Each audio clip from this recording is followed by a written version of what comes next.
Why would I have two? See no Oh, wasn't it like a allies out follow there. joke or something? Yeah, it was.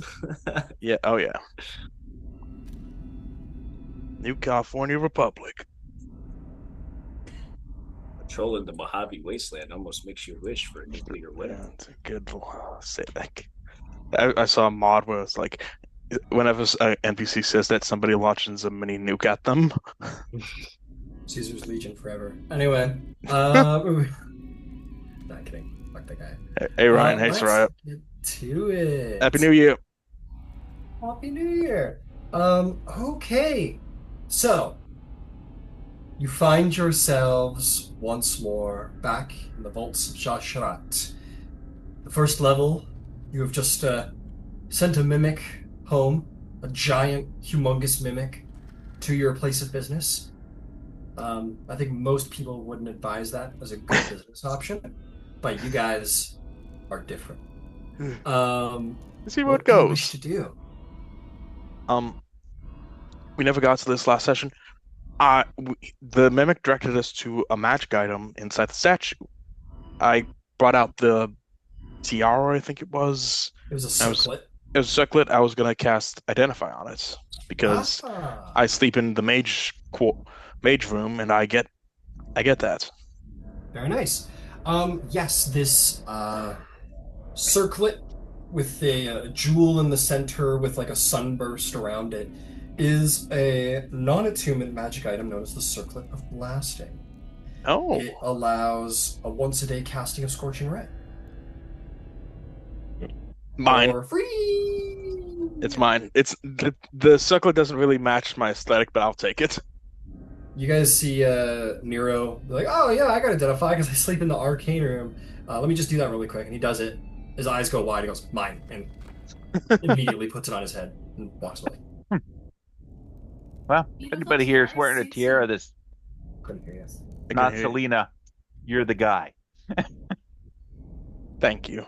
What was that, Selena? Yeah, go ahead. A little bit. It's only coming through my mic. Yeah, but now. Yes, that's very There we go. loud. We can hear you.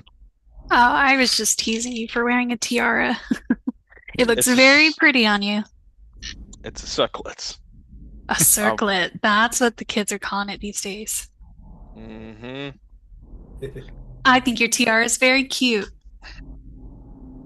And his man purse holds a lot too. Oh, I I'm realized sorry. in this Bag moment of you're You, not you want to going find for out what it. Hey, hey, Selena Philippe, do you want to find out what it does? Go I right realized ahead. in this moment, Nero, your hip was like slightly popped, and you didn't really mean to. God damn it. It's all right, man. We all see the aesthetic you're going for. Yeah, you guys want a picture of the pretty tiara? Please, please. Zoom chat. I need it, actually. This is what Nero has upon his brow. Oh my God. Fabulous. Such a pretty boy. I take out bandana. No, I can't. I can't wrap a bandana over it. I mean, you probably can, but it won't stay long. Yeah.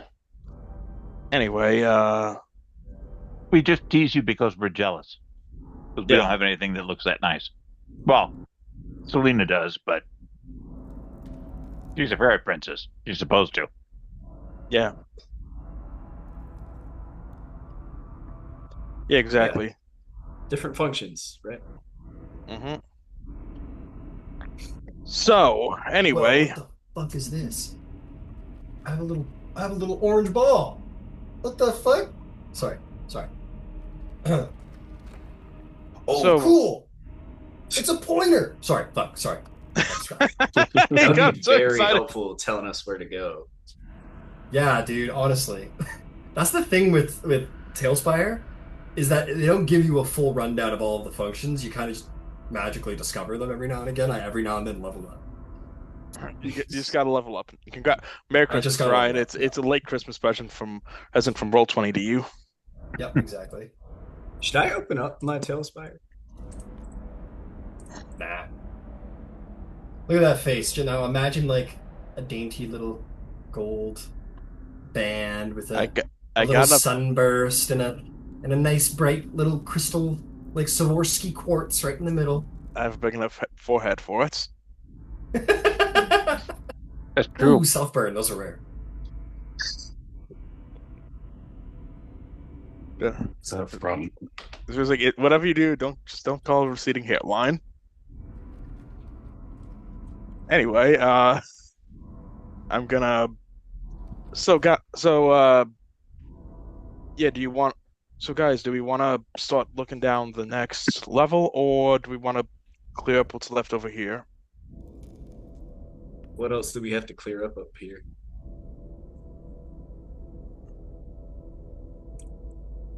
I think there were like a couple passages we didn't go down. Do we want to try looting those places, or no?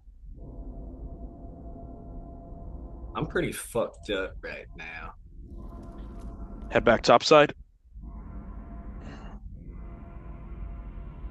I'm pretty hurt too. Well, perhaps we should escort our giant slurping friend back and get him introduced to into an appropriate spot. Yeah, it's probably for the best. All right, team. All right, you guys start heading out. Yeah, we'll head on back up. What? Nero's kind of got a little sachet going. He's got his purse. He's got his It's not a purse. It's a bag tiara. of holding. It's an action figure. As he walks by, Howlett Garak watches Nero go by and looks at you, Tally, and goes, "Yeah, it definitely reminds me of someone I used to travel with." Mm. I'm far more useful than the weasel. You know, that's actually it's a good nickname, I think. Nero, what do you think? Nero the Fuck. Weasel. Okay. Like that is absurd. Hey, he kind of ran off and found magic items and hoarded them too. I mean, I'm nothing The like him. evidence is uncanny. yeah. Now that you mention Nero, it. at some point, we gotta be honest with ourselves.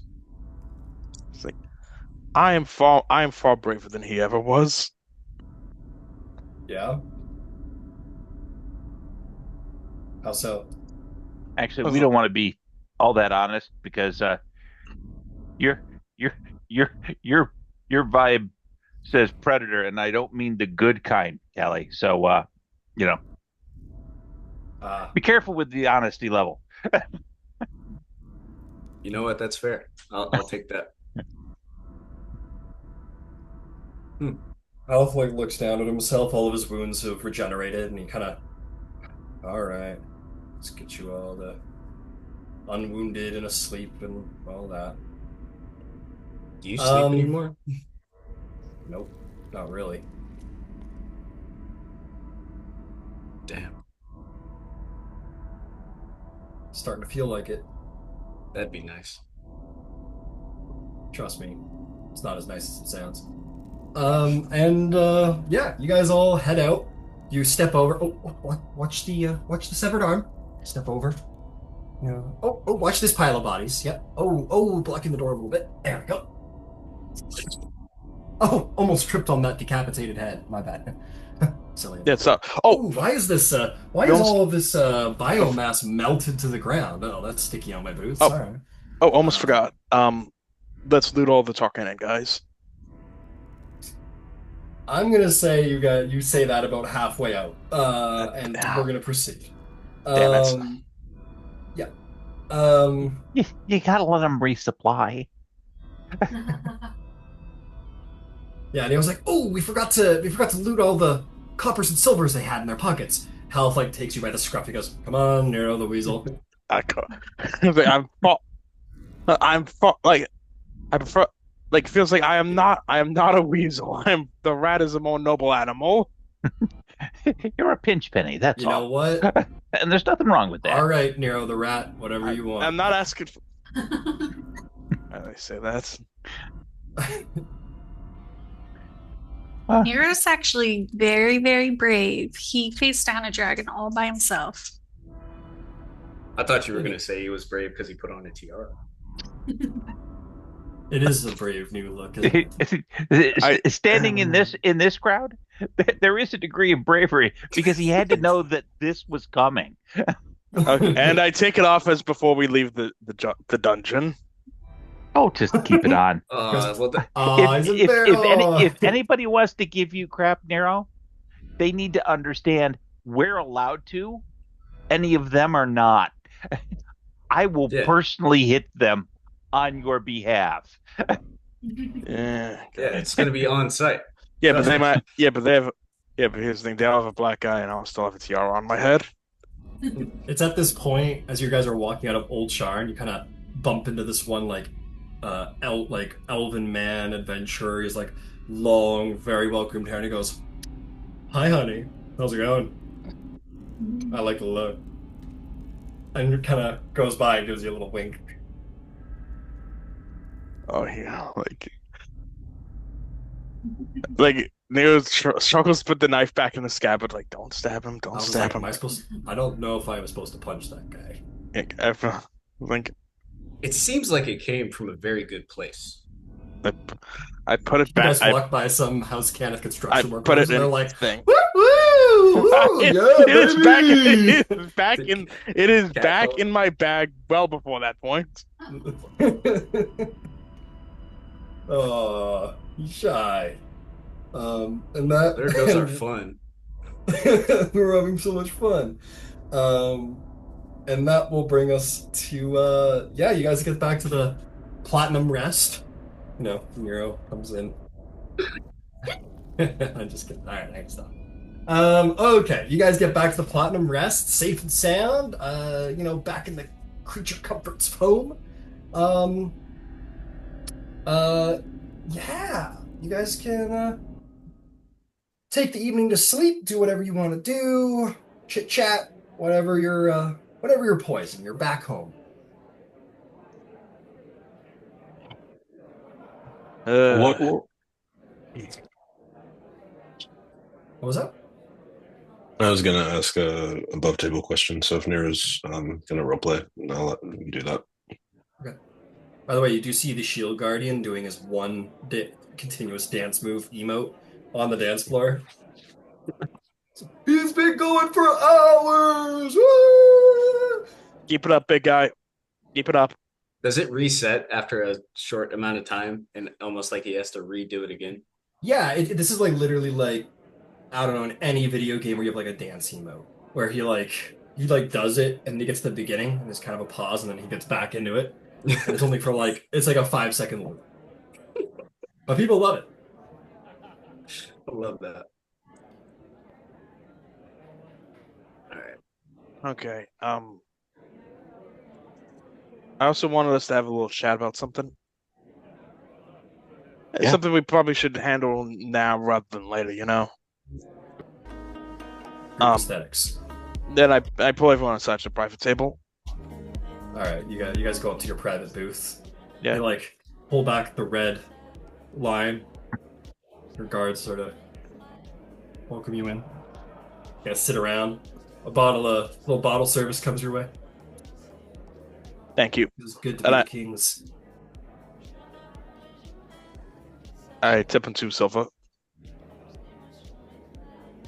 guys got glasses, he just gives you them. Mm-hmm. Look, we've been hitting Tharkanan a lot lately. And and I say this to everyone privately, and sooner or later they're going to start. I'm worried they might start hitting back eventually.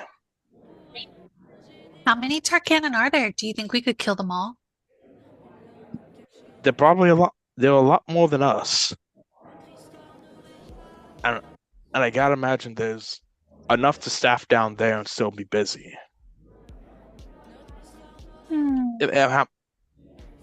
How many did we just knock out? Seriously. Just in that one level of the dungeon. 30 at least? Yeah, 37. probably mid-20s. Yeah, if we're counting the big guys, I don't count those as one. Do they count them as two or one? The guys Well, with two heads. They only count as one. You're not Because stacking I the hear deck. 2 screams when they die. That I count that as 2, but that's my math. I get- Only one beating heart apiece. That's fair. You're after the hearts, not the minds. Whichever kills them faster, I assume. With those guys, it's probably a bit of both. Yeah, not a whole lot of brain in there.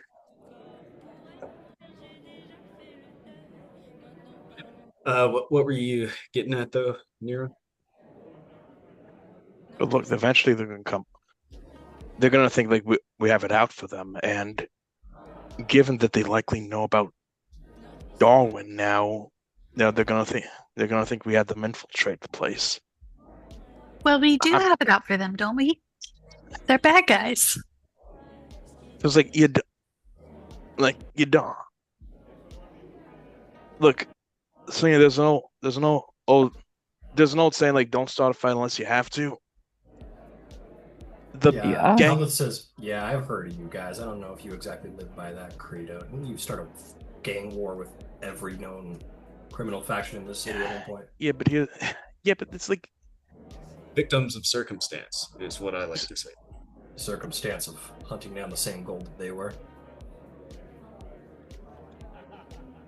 You looked I mean, at they Nero and didn't be like, have "What to exact-" fight us.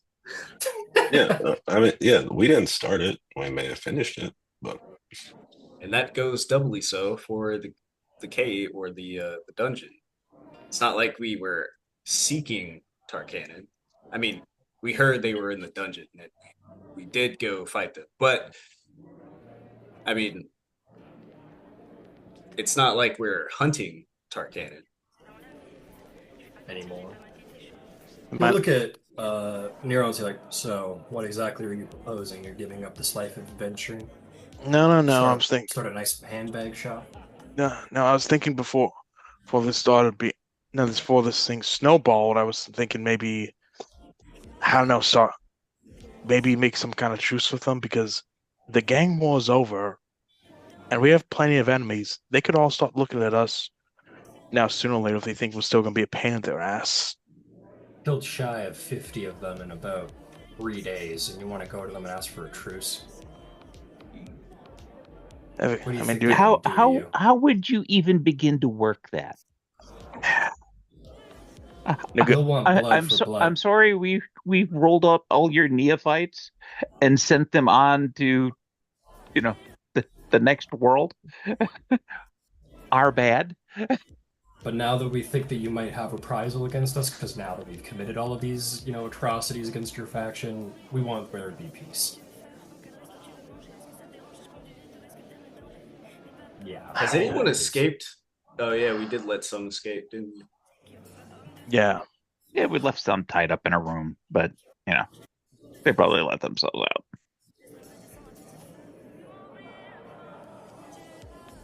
Kyle will say right about one thing. They're coming. They're going to come for you sooner or later. So you probably should have thought of that before you slaughtered about 50 of them. But then again, I don't see you guys giving up on all the loot down there. I'm not saying we And give up on the loot down there, but we could have come to some kind of accord, but probably should have done this sooner. but what happens the next time they're between us and something you want? Then we figure like I hadn't gone that far, but like most of our plans, I think we would have made something up when we got there. Yeah, Or- the Or we revenant snaps continue finger to and stack points at their City. heads into piles until we come up with a throne that they don't want to fuck with because it's not cost effective for them to do so. Their leader is scary. I will say that. And I don't doubt it, and I understand that they could feel a certain way about us all, but at the same point, it's an economics thing. It's the same reason wars go on. It's the same reason these knuckleheads fought for 100 years. People got their nose bent out of shape, but ultimately, it was not economically viable to keep dragging it on. Well, it probably was, and then it quickly became not economically viable. I will allow anyone to make an insight check to see if how economics factor into House Tarkan. Yeah, What I would does economics mean? try That's roll fair. roll an insight and see how it goes. We'll find out how much you know. So, have you ever seen a cow? I love cows. Now, assume all cows are spherical Oh my god. and then do Okay. math. That's economics. Oh, I can't do math. Yeah, they can't either. Well, one time I bopped so hard, I bopped up to like 9, but I've never gone to double digits before. That's kind of Do math. you want a bigger hammer? Maybe we could hit double digits, the bigger hammer. Do you think it's a Ooh. matter of like length of haft or size of head? Surface Oh. area of the slamming surface, maybe? Bigger hammer means more dead. Yeah. Yay. Ooh. Do you But yeah. think? How do you feel about a double-sided hammer? Oh my God. Those I four- could bop so many people. Why stop at two sides? I think I it's thought- already two sides. I thought Peace Who Springer rolled an was insight check? two-sided. Let's who rolled the insight check? Who do we got? 14. The only person, the 14. highways person is not here. Nobody rolled. Nobody else. Just Just me? Oh, Really? I hit a 10, but yeah. I think considering Philippe doesn't have any context or background with House Tarkan, what their whole inner working deal is, I hit a 12. you had a 12. I got 11. But That's how it, about 11 till- I was thinking, should we invite my artificer friend in? He might be in the workshop right now, and he has experience at Arcane. So for the result of the insight check, first things first. Darwin, lower DC for you because you lived with them. And then I'll give it to Italian like Nero. You guys have read her personal books. Economics obviously matter, but this isn't like the Boromar clan. Boromar clan, it is very economical, right? It's a mafia. It's a business thing. It's not about, they judge lives and resources and whatever. Tarkanan is a very emotional based ideological faction. And as you know from the context of their, like, the journals of whatever her name is, the Tarkan lady, she considers, like, every Tarkanan she takes under her wing like her own child. And it's not about intimidation. You get the sense she'd keep killing and fighting and doing whatever if there was 5 of them left after hundreds have died. You get that drive from the way she I don't think these are the kind of people you negotiate or buy off. They didn't strike me like that when I was there. Nor do I think it's an organization that could be easily co-opted, especially with like the original person still leading it. So we can't like kill her and take over their resources.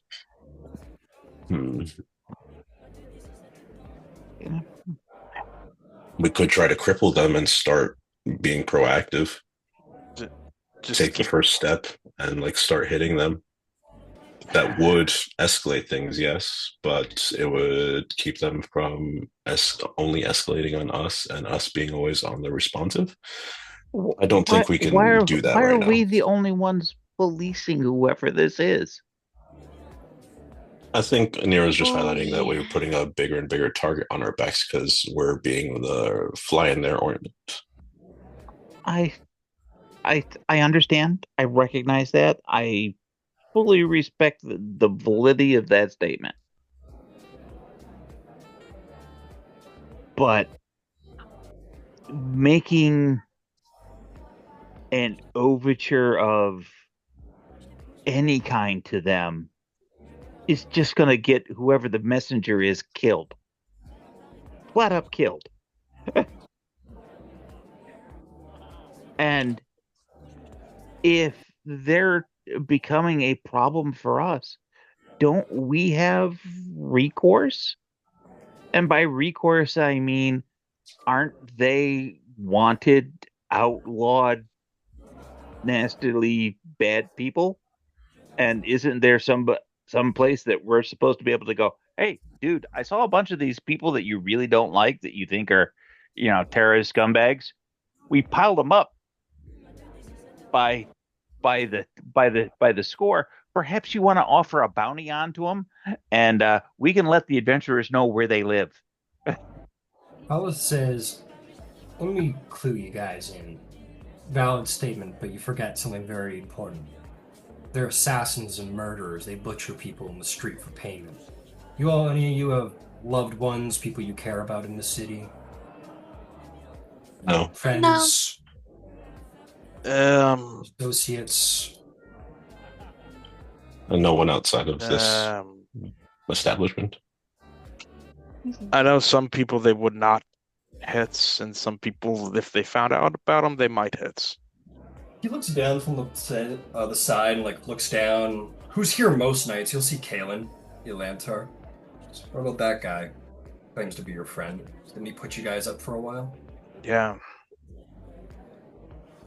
The reason why people don't actively police them or hunt them is because they don't want their families turned up dead, which is what happens. You have to know that. You guys might be strong and untouchable and whatever from all your dragon heist shit that I read in the paper, but are your friends and family?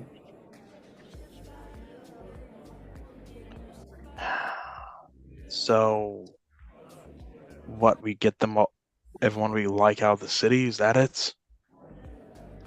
No, I think we should call on our friends in high places and get them to take care of the Tarkan for us.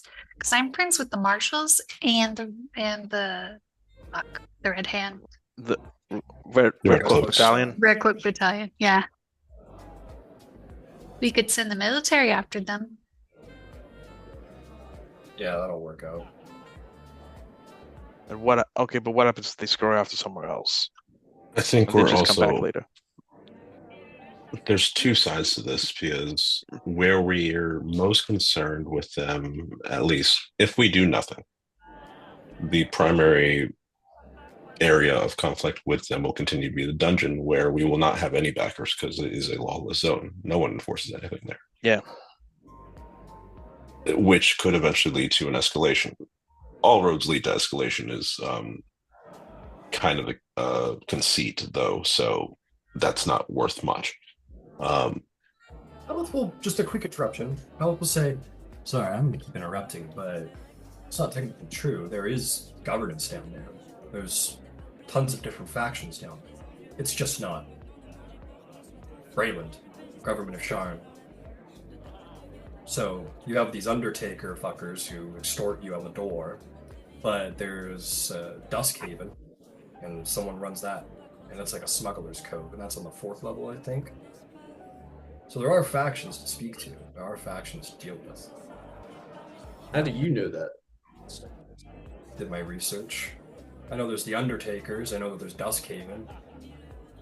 If there's a smuggler's cove, someone runs it. And if there's the Undertakers on the 1st level, you better believe that in the more dangerous levels, there's more dangerous factions. It just makes sense, doesn't it? So we need to find bigger friends, essentially, because the Undertakers are... Actually, we haven't really seen them in combat, have we?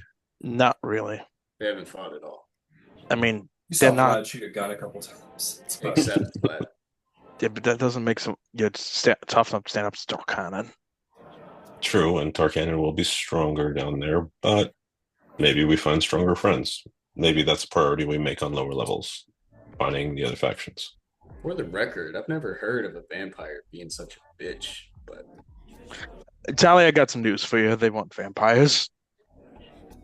What?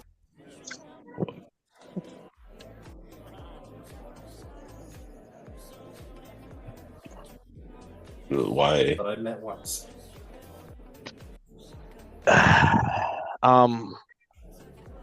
Alistair, the wizard dude we've heard about, maybe making friends with him could help us out. The mad mage of the dungeon of Jasharat. I mean, he's the only other guy I've heard of down there. Maybe there's somebody else, don't but I think haven't we heard can of be them. friends with him An or any immortal, relations for that insane matter. archmage. I'm just throwing shit against the wall here, and just takes a drink. Yeah, the asshole that crashed our grand opening. I don't remember him.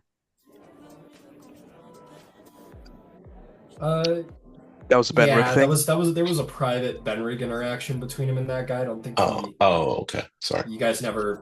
That was a Benrig thing, but he never really told anybody about it. Sorry. It's all good.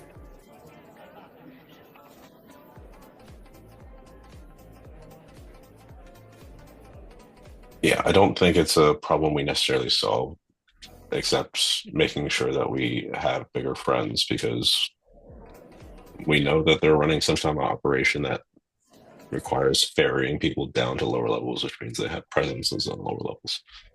And we know lower levels are more dangerous, so they're going to have more heavy hitters down there.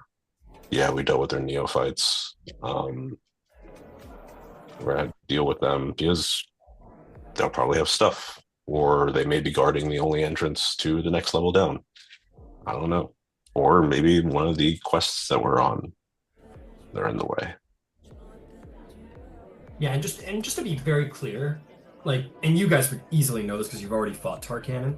These guys that you've been fighting, they're like the dregs off the streets. Like, you get the sense they're recruiting, and after the big gang war that happened, like, their numbers were a little down. These guys are like the dudes they found off the street and put us like a spear in their hand kind of thing.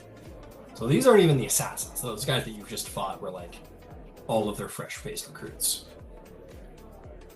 So yeah, you're like, and you guys know, you fought them, that there are more deadly assassins out there. Those guys were just joining up.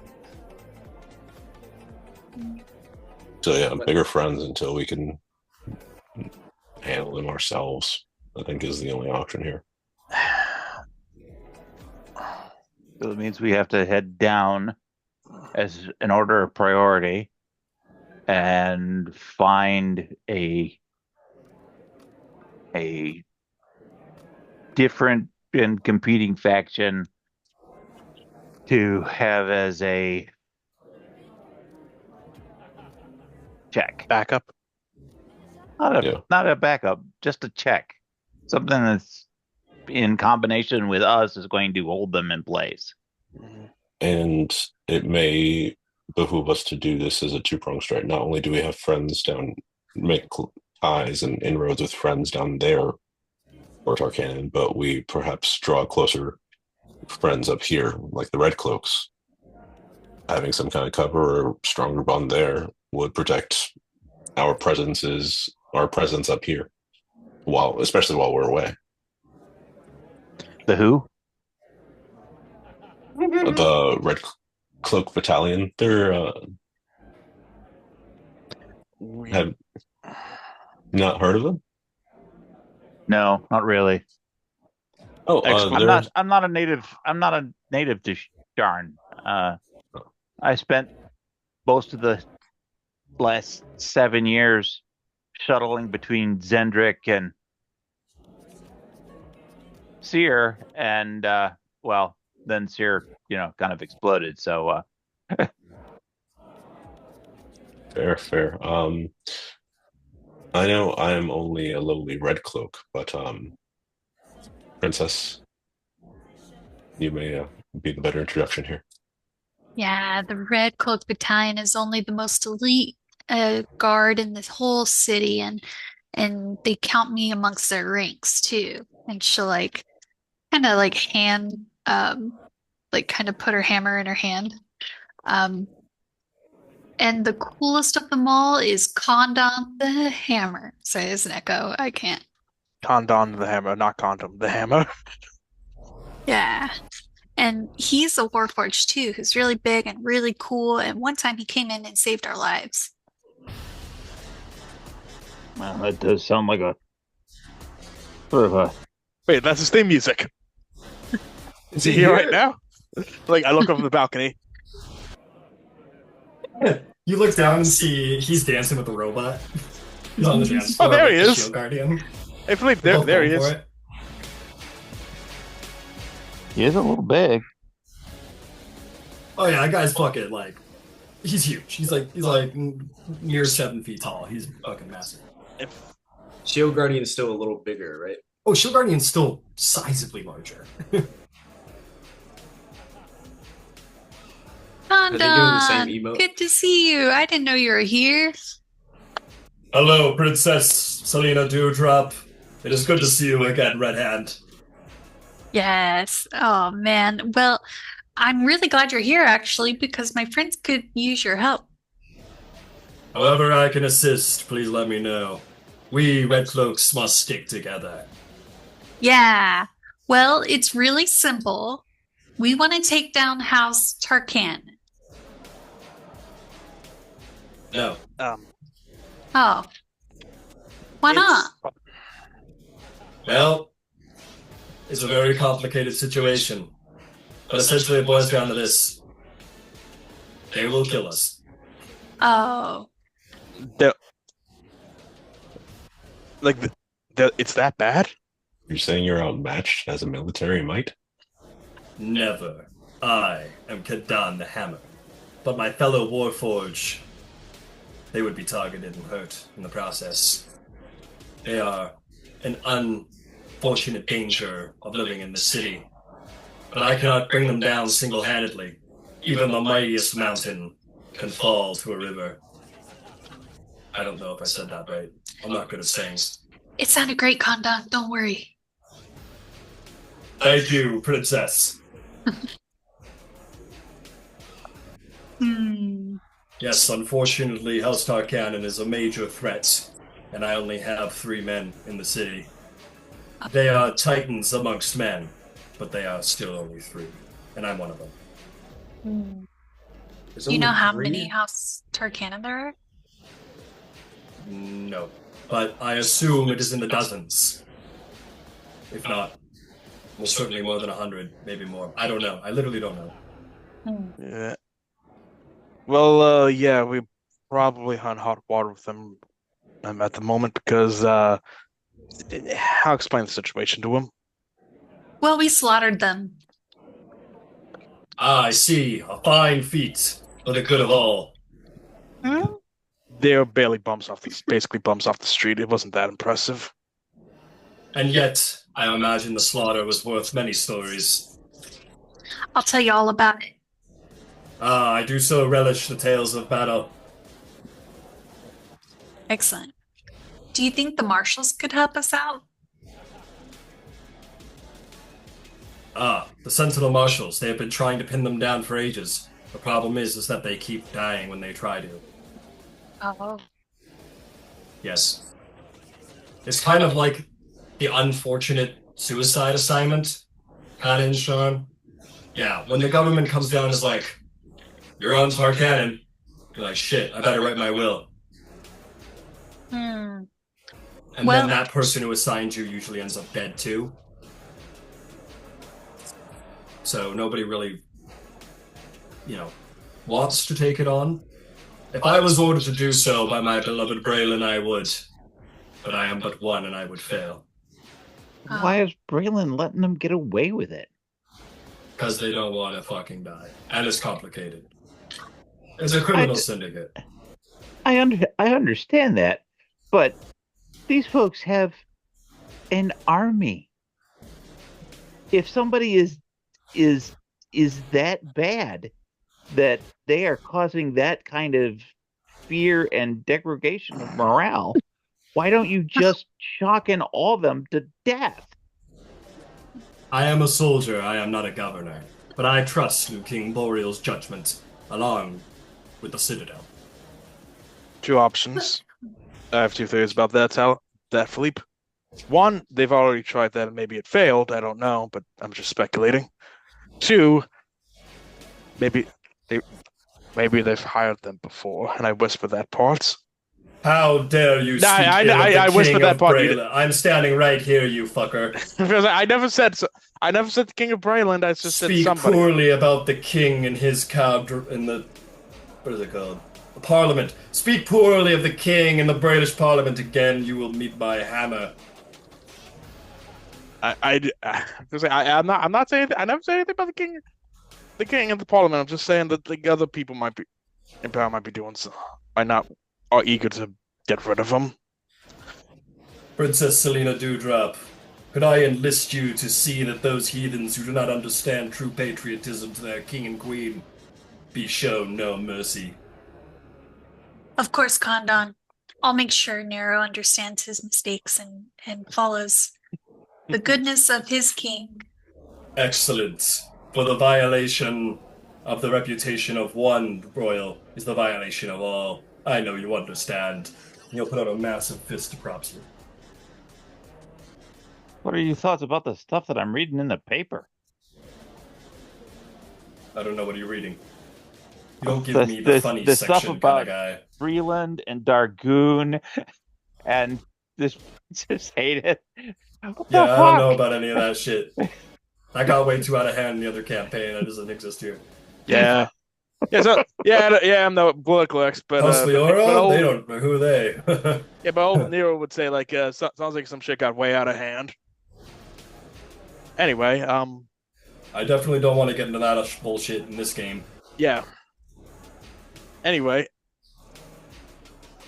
Nero has another. I have another idea who might be able to help us. At least put up the fences around the watch, around the Platinum Rest while we're gone. I will say this if you wish, young Duskfall. I cannot go on the offense, for I would surely perish, but I can ensure your establishment is well protected by my own hand. That would be kind of awesome. Yeah, just hang out here and draw troublemakers when you're in your off time. That'd be great. Me and your most stalwart companion, who Mirror so the far Huntress. is unnamed, I will fight alongside him should the time come. Oh, you're talking about the big G over there? Okay. I'm talking about the awesome dancer on that dance floor down there. Yeah, he's so good. Truly the best I have seen in my entire life. How long have you been alive? That's offensive. Never mind. Never mind. Apologies. Amen. Warforged forever, brother. So, what's the tenet of this cloak thing? Kick ass. Chew bubblegum. There isn't much bubblegum. No, but actually, I'll find out for you. Give me a minute. No, they like red. I've been thinking of getting Red Cloak. Fuck Did yeah, I we hear love right red. that he only has fucking 3 people in the city? Well, there's the monk. Is the monk Warforged Red Battalion? Yeah. He is indeed an associate of our association. We are the elite. We are the most powerful military force in Brayland. For one of us can conquer entire companies of men. We are the mightiest of the mightiest in the military. None can stand before us. None can survive our wrath. And our loyalty is unmistakable. Philippe, you know who...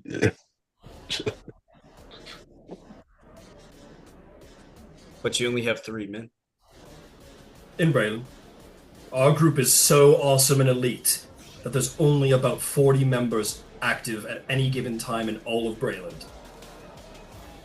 You have to truly be the best of the best of the best. All right. I can sign up. You seem appropriate. Excellent. Welcome to the fight, brother. He'll grab you with one of those. Walls will explode.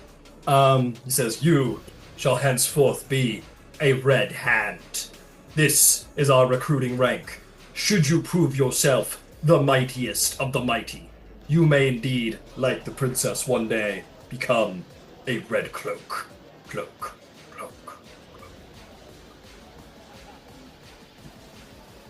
So, how many Tharkanan heads do you have to have piled up for this rank up? Uh, 15 lot. do? Huh, no, more than that. Definitely more than that. Okay. I'll go get some Let me more. put it this way.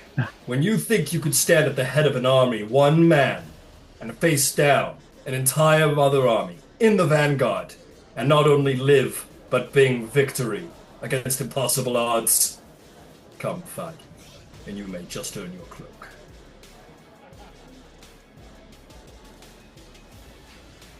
Yeah, Let's see. we're intense like that, for sure. Yeah, I got a giant size left. Stand up and jump up in size. God Okay. damn! You're big as hell. I'm jealous.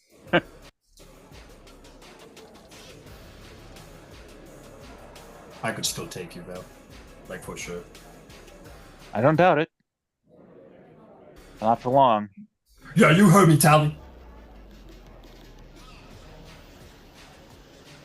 You wouldn't believe the shit I've done. I have another idea for help beef up protection for the rest. No? What's that, Nero? Well, a while ago, after Benrick died, one of his family members kind of swung by here who trying to get information about what happened. They were his cousin, I believe, and Sorry. after I told her everything I could, she also told me that if the rest needed any protections, that we could hire Arkham Dark to help do it.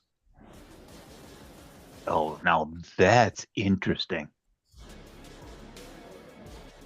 What did you I tell wonder- her happened to him? We were hunting for the gold, and like he was killed by a high-ranking member of House. I forget legitimately above table. I forgot telling her exactly what happened, but I remember telling her he was killed by Clan Boromar. I don't remember the exact thing I told her. Because All right. my thought is, if we're really this concerned, you should have a panic room. And if anybody can ward a panic room, it would be House Gundark. And I think our great big friend that we just brought back, and I'm not talking about the one doing the 5-second boogie on the dance floor. Maybe there's an overlap in the warding and the eating.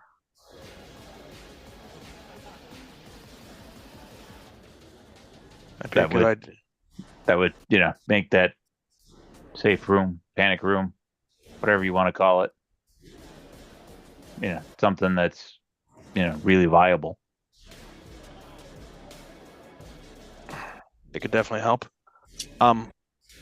Billy, Kadon the Hammer has now produced a pamphlet, hands it to you, and it's a picture of him with a red cloak on the front. It says, "This pamphlet should detail all of the benefits you can expect now that you are a Red Cloak, brother."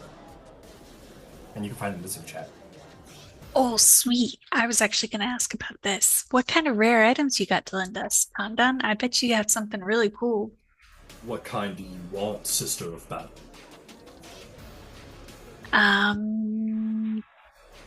Well, Darwin gave me the idea earlier of a double-sided hammer.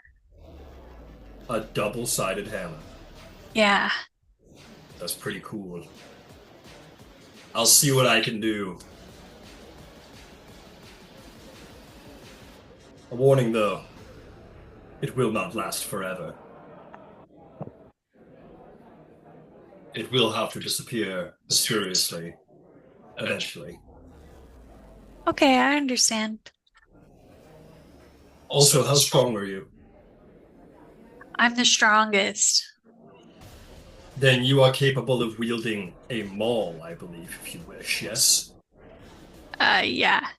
Per the new rules, you need a certain strength level to wield them regardless of size. Oh, I got a 20 strength. Then you're a fucking good sister. How do you feel about a flaming hammer? Wow, that sounds cool. Sure. He will go into his back pocket.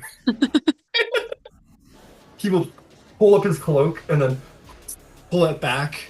And I'll say it's his hammer. I'll say he like takes off his massive hammer as he holds it. The head bursts into flames and says, "Behold, the flame-tongued maul, my personal weapon.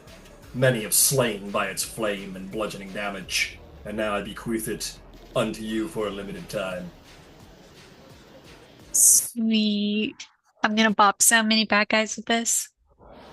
I believe it's young sister of battle. Thanks, man. See, aren't you glad you joined, Philippe? Hammers are pretty nice. And that looks pretty impressive. For Braylon, for the king. Right? Yeah, for Braylon, for Sean, King, yeah. Not you. Okay.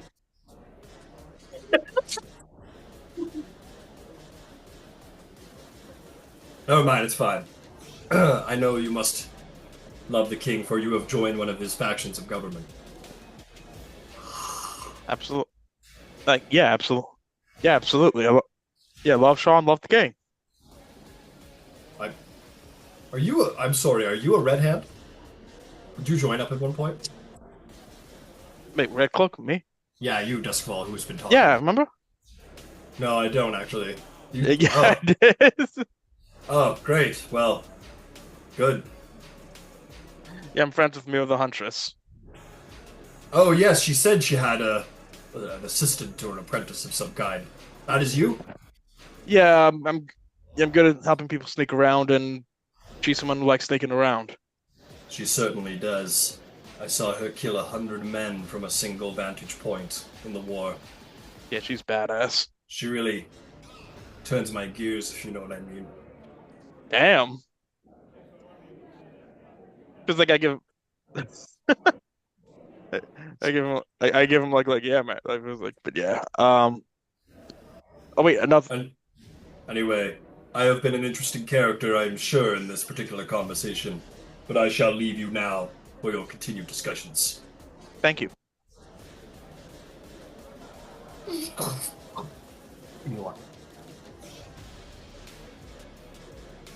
Nero, to your previous comment about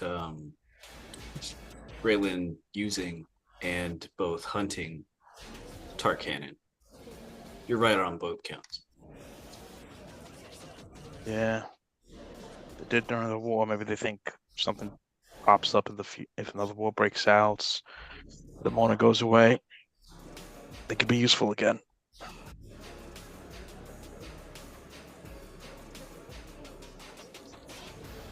Also, when Philippe accepted to be a part of the Red Cloak battalion, he kind of looked at him. It's payday.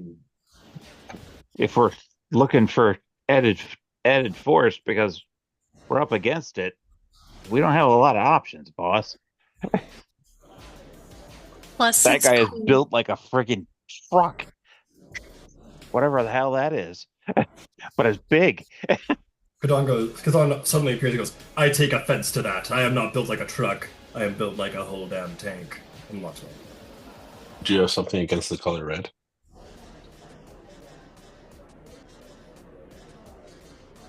Are you asking me that, Dharma? Are you screw driving yourself like as a warforged? Yeah, I'm trying to get into character. You're having a long rest. You're repairing yourself. That's awesome. He's in sentry mode.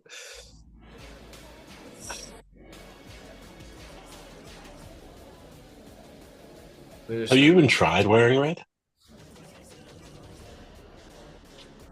was black. No. There's no need to get into that here.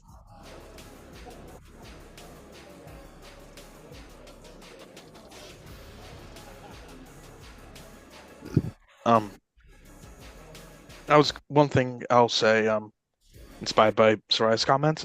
Brian, don't I still have those guards and veterans I hired? Yeah. We never really talked about how that got paid, but Don't worry about it. That goes Uh, into the like the money you got. We talked about all of that. Yeah, so yeah. yeah, I'll say for the time being, yeah, and we'll say that your tab is gonna need a refill very soon. But yes, you currently have I think it was like two Nah, veterans and 10 guards. no, he paid for like a shit ton of guard. I remember it because I was like, dude, that's a waste of money. But he paid for like, I love, well, I'm sorry, I just I love Selena's No, financial no, advice. in all honesty, above table, you guys would have probably gotten attacked like a ton of times if those guards weren't there. So I think it was well worth the investment. Well, It thank was you. two veterans and 10 thugs. Um, we'll say you guys have like a couple days left before you need to, refill their purses, but they're considering the gold you're bringing, it's not. Yeah, I got gold on me. Let me look up. I'm trying to look through my notes. I'm trying to find like how much we owe them and how wait, much they he, paid. It's 2 gold a veteran, 2 silver a thug a day. So at the end of the day, because you got 10 thugs, it's 2, 4, it's 6 gold a day. How long Six has it been? years. Oh, you guys have had these guys for throughout the whole downtime. So you guys have had them for longer than a year. These guys are like company employees right now. One of them got employee of the month, like employee of the year, a couple weeks ago. Yeah, the thugs are silver a day, and veterans are cost 2 gold So it's per 6 gold day. a day to keep them hired on. But like I said, you guys are making big Yeah, bucks How much down is that there. prorated for a year? What was that? How much is that cost like prorated for the year I think that we've had? he's saying that like Nero paid them up through, and the contract's Yeah, almost up in about we a couple days. we basically like said, okay, you guys take the profits from your heist, and then like for your facilities and your club and everything. I was just like, okay, well, even all of that, like just to save us time and headache, we'll even out all of the gains and losses from your club to take care of any expenses required. So that includes the guns. So we'll say the club has been paying for these guys. so we're not getting an income from the club anymore. You are still gonna get a club income. Oh, cool. I was Okay. just talking about the year downtime. That's all. But we do have to make sure the club runs well. Speaking of, and I call our ghost bartender / chief of staff over. God, he floats through the floor and says, "Ah, hello, my my employers. How are things going in the hunts for gold and riches down below?" Oh, good. Good. Yeah, good. Oh, yeah, very good. But I was wondering, how did the Drick, Grick calamari? How did that sell? Oh, it sold. I'm sure it sold fantastically. Let me go look. Oh shit! It rolled. It rolled pretty good. Some people were a little grossed out by it, especially considering that there was a statue of exactly what they were eating, right there. But some people didn't care and ate it up and thought it was great. Nice. Any like uptick in actual like traffic from that or no? Well, we'll have to see in 4 days when we roll for your success of the club. Maybe that'll be a factor into how well you roll. Okay. Oh, sounds good. Okay. Is there anything else I could do for any of you? We have a little of the calamari left. If you guys would like the last plate of Grit calamari. Sure, I'll try some. Very well. I'll be right back. And he'll go get you. He'll come back with a little plate of Grit calamari for you guys to try out. Not bad, actually. I just did the math on how much it is to keep the thugs going. For a full year, it would be over 2,000 gold pieces a year.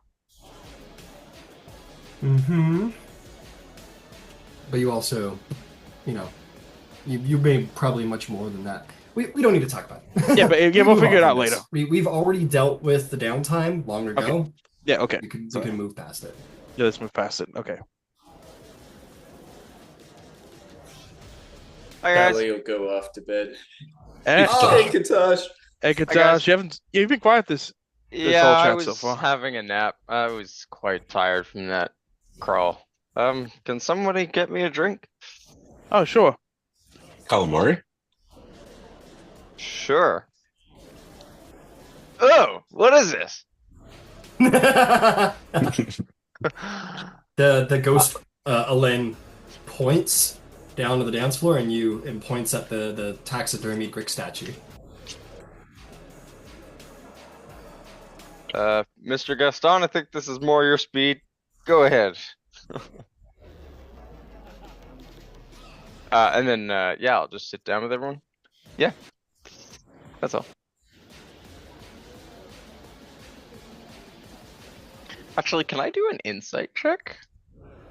On what? Just on, or I guess maybe religion on recent events and how Katasha's feeling. Like how the recent events like relate to your religion kind of thing? Sure. Yeah. Okay, yeah, by all means. I'll do insight because that's a lower modifier. I don't want to have like that plus 12 from religion. Whatever you like. Yeah, it's all good. That is 10. So Katosh just no one will know this, but Katosh is just sitting and thinking about all the stuff that he's seen with Tally, and you might see that he's sitting there with his drink, but he's starting to feel pretty conflicted. So you'll just see him kind of sitting there stirring the food and sipping his drink, but he's mentally somewhere else. And to tag on to that, Katash, your religion has three pretty basic tenets. Find the path that leads to the light, act with compassion and courage, and hone your body and mind. You have certainly been honing your body and mind. That's not an issue. Act with compassion and courage. There was you guys no have certainly compassion. been courageous, but there's Yeah. been no compassion when it comes to Yeah. confronting the individuals down below. Yeah. And lastly, you know, it's up to you what find the path that leads to the light means. Some clerics would take that literally. Yeah. Stay in the light, be in the sun. Others might take that more symbolically. Yeah, I think Katosh takes that part a little more symbolically, and I think he is aiming to do that. But I think he's just struggling recently. So yeah, I think you'll just see him maybe a little absent-mindedly as he comes in. That's all. Excellent.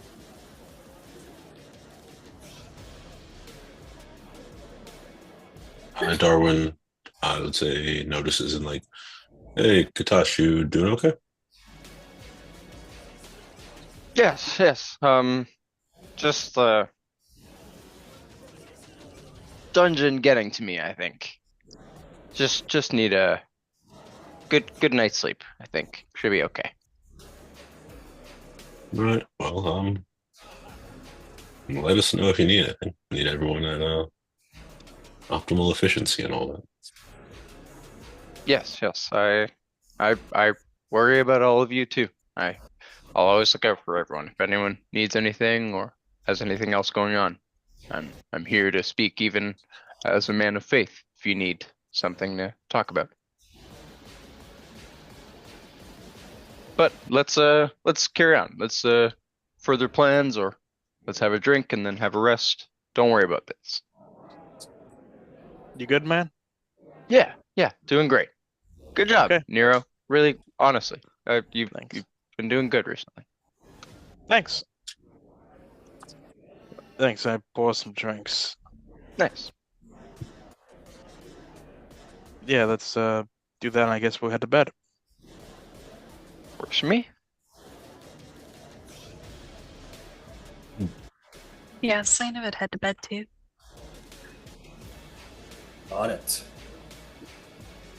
I check to make sure like the mimic is taken care of before we go to bed. Actually, The medic? The who? mimic. Oh, the mimic, yes. You see it. You guys have begun to acquire some strange statues around here, so people don't really look twice when there's like a noble, a full, like 13-foot tall stone statue of like a noble hobgoblin Draconi warrior standing in the corner, which you perfectly recognize as the statue you fought just earlier today. Ooh, that's scary. Also, as the light flashes over, I'll look at Mr. Duskfall and go, Nero, is that some new jewelry? I'm not wearing that at the moment. Yeah, bro. I'm just kidding. We That were would be doing it, we were awesome. going to shit Dude, you too. should, honestly. You should. The Scorching Ray is nasty. It's one of my best spells. You should use it. I'll wear it. I'll be sure to try it out, but when we're back in the dungeon. No worries. Honestly, I found out about it because I wasn't here. Yeah. Yeah, and then yeah, we'll share some drinks, have a good night, and go to bed. Ryan, the others are bullying me because of my tiara. Dude, if your tiara can kill someone, I think it's a pretty cool tiara. Exactly. Well, my suggestion to you would be either, hey, stick with your own aesthetic and pass it along, or fucking work it, sister. Own it. Hell yeah. They can't put you down if Slay, you're girl. owning it. If you're Got it. slaying. Honestly, Understood. yeah, hell yeah. Nero wakes up tomorrow just like complete aesthetic change, owning it now. Hell yes. Properly a fabulous sorcerer of kind of darkness. I may be dark on the inside, but god damn it, do I dazzle on the outside. All right. Glorious long rest. Glorious long rest. I'm actually gonna go visit my workshop and Twinbeard, I think is his name. We're Thor, going maybe. to the House Tarkanan private Well, I secret lair. hired him as like a hireling in my workshop, yeah, and yeah, he he like shows pulls up every part time now there. Yeah, he shows up every now and again. Yeah, he doesn't have a full workshop here. Or no, he does, because you guys have the bastions. My apologies. So yeah, you go to your bastion, where you say he's a part-timer, like you say. He's fiddling around a little bit. And you find him. Darwin, good to see you, my friend. How are you? Great. I actually just got this butte here from pretty high-ranking Fae, from what the princess tells me, and I pull out the third arm that I got, or the extra arm. He goes, oh, cool. What's a Fae? It doesn't matter. Anyway, this is a very nice little piece of technology you have here. I've seen these given out to some of the more wealthy veterans of the last war. Very nice. Very, very nice indeed. Yeah, I'm just trying to figure out more about it. What see if we can learn, or if you can tell me a bit about its capabilities. Most certainly. I can tell you right now, I've had the pleasure of working with a couple of them. Yes, quite simply, they're a prosthetic arm. Simply enough, you just you put it to the nub of your arm, whatever's left, and it will sort of meld itself. You know, it'll attach itself to you, and then it should be completely usable as a prosthetic arm. It doesn't recover sensation in any way. You'll still be missing the limb, but you can. You know, it takes a little getting used to, but it works like a normal arm. It also cannot be removed from you unless, well, you know, something bad happens to your arm again. Yes, it just works like a normal arm. I've always been interested to work with one and maybe like upgrade them. You know, it could be fun. Little experiment. Do you know anything about how it may be used as instead of a replacement appendage, an extra appendage for a warforged such as myself? Not for a warforged. Contrary to many beliefs, superstitions, and stereotypes, really, by the carbon populace of us who are not warforged or counted, believe that a warforged, like any machine, can just be changed out and modified and fucked around with. But as we both know, you are a person, and you can't just remove fingers and install new ones. You are still you, and after all. But that battery we made, though, that attaches to your armor that I see you're still making use of, we could attach it onto there. In theory, we could use the latent spell power of your magic to charge it for a day. You could have a third limb. Oh, I like that idea. Oh, Could I be wish an it get interesting. working. still a prototype. I'm still working on ways of enhancing the power capabilities and efficiency of the battery behind the scenes here. But for the time being, I think it wouldn't be too difficult. I mean, we would just have to create a modified attachment where instead of a nub attached to the battery, and then the spell power flows through there, and then the hand should, in theory, work. It should, in theory, be fairly easy to put it together. If you could probably have it done in the morning if you wish. So that would be great if you don't mind. I would not I would not mind paying you overtime to stay through the night. Very well. Most exciting, most exciting. So I'll tell you what. Tell me when you're going to do your sentry's rest, and I will. I can do a little work on your backpack while you're sleeping. I'll probably do it right now. Oh, very well then. Let's get to work. And he'll go to his toolbox, and you kind of go offline a little bit. Yeah, he's gonna work on you as you are sleeping, and he'll start putting that together. Ryan, I just sent you a weird message about a spell that I'm seeing. All right. You could just look into that. Like weird messages. Probably Awesome. easiest if you look on my sheet, because I'm literally not seeing it anywhere online. All right. Some spells are made by your fellow players in homebrew. Okay. Content share is like Could be that. unrestrained access to like everybody's content share. So Gotcha. yeah, if you're not seeing a source, it's probably homebrew. But I'll take a little peek at it. Yeah, take a look. I've Sounds noticed cool, that man. with some class features and some spells, like during character To be creation. fair, it doesn't really look crazy. I just wanted to ask him about it. Yeah. Before. Yeah. Like While certain I'm looking into subclasses this- don't even show up for some reason. Yeah, this isn't the perfect system, but it's the best we got. Yeah. In the meantime, I think somebody else had something they wanted to do / say? I have something I want to do. Yeah, what's up, bud? It's not nearly as exciting as, Mr. Potato Head and myself with extra limbs, but Wait till I get my mustache. fuck. We already have It's like 3 people alive! stronger than me, and now one's gonna be more manly than me. Jeez. And I was gonna have more arms than you. Oh yeah, I'm 99% sure that this is homebrew. I'm not mad, I'm just disappointed. Interesting. Yeah, I'm almost 100% sure it is, but that's what I was saying.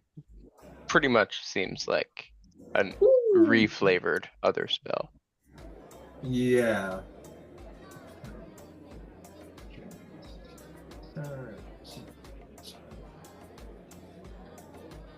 Yeah, let's hop over this guy. No worries. It's basically like single target fireball by the looks of it. Pretty much. And there's a spell. The scaling looked pretty broken. I noticed that. It's got at the the bottom. same damage as a fireball, and it's a wisdom save. If you want to do it, I don't think it's too far. I think it's fine. You could run with it if you want. Okay, cool. Yeah, it's funny. Maybe yeah, exactly. Maybe in the future. I like the flavor of it too. Yeah, no, go for it. It's Cool. It's homebrew, but I don't think it's too crazily scaled. Awesome. Just wanted to get your approval on that. Thanks. Yeah, no problem. Beautiful. Beautiful. So, what was that, Tally? What do you want to do? I think before he leaves and just gives the Irish goodbye, I think he would tell everyone that he's going to his bastion. We'll meet back here tomorrow morning.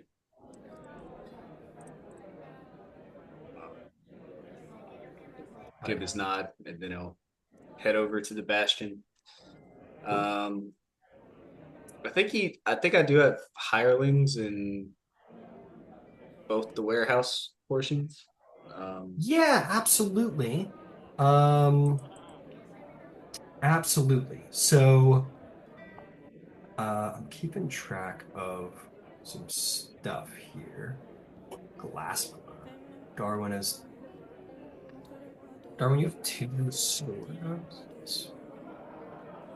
That doesn't look right. Hang on. What's the question? No, sorry. This isn't me fucking with me. Did you? You didn't have two storehouses. You had. No, that's Tally had two storehouses. I had a Yeah. storehouse and a workshop. That's yeah. Okay, cool.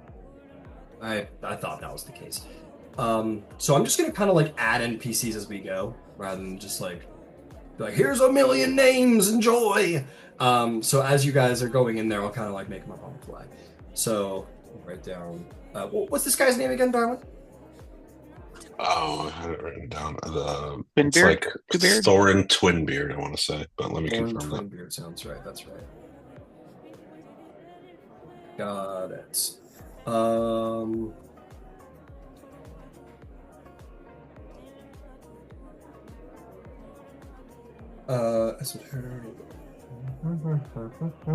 Okay, yeah, you're going to your storehouses, Tally.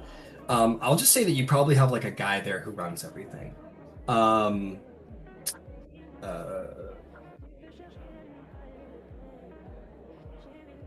this guy, such is the way with things in current day with Syrian people, noblemen, CEOs, people of great standing have been brought to the very same level as everybody else, where because of their nationality, because of their circumstances, because of whatever, they can't find equal employment. So there's a ton of people out there who are way overqualified working in whatever work. And you are no different. You currently have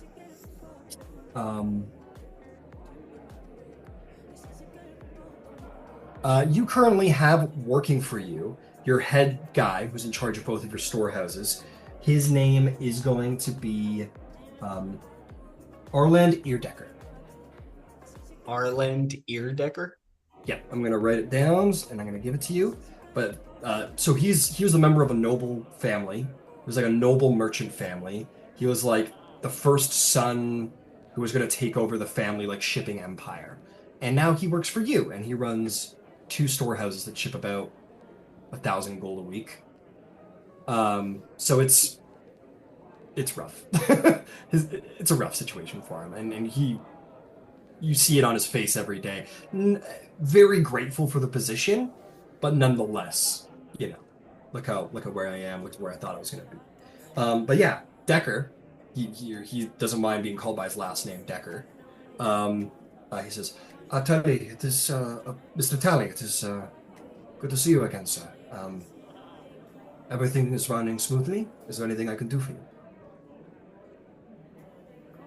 No, there's nothing you can do.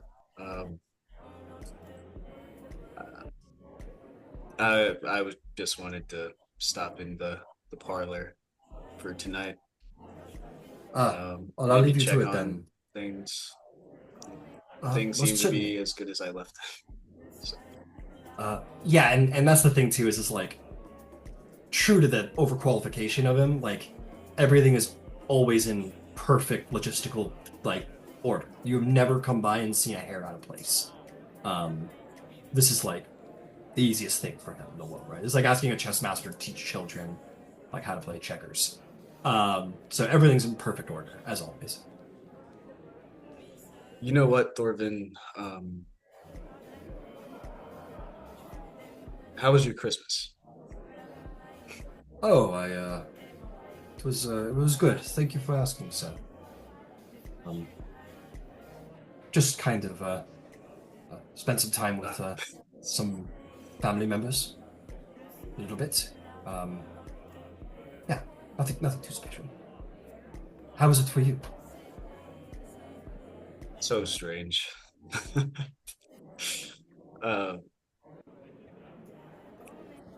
Yeah, we all got presents in the dungeon from this Faye being named Santa Claus. You live an exciting life, my friend. Much more exciting than me. I'll tell you what. Why don't I take the reins for tonight? You go be with your family. Uh, are you sure? I, I'm more than happy to keep working. I don't, whatever you want.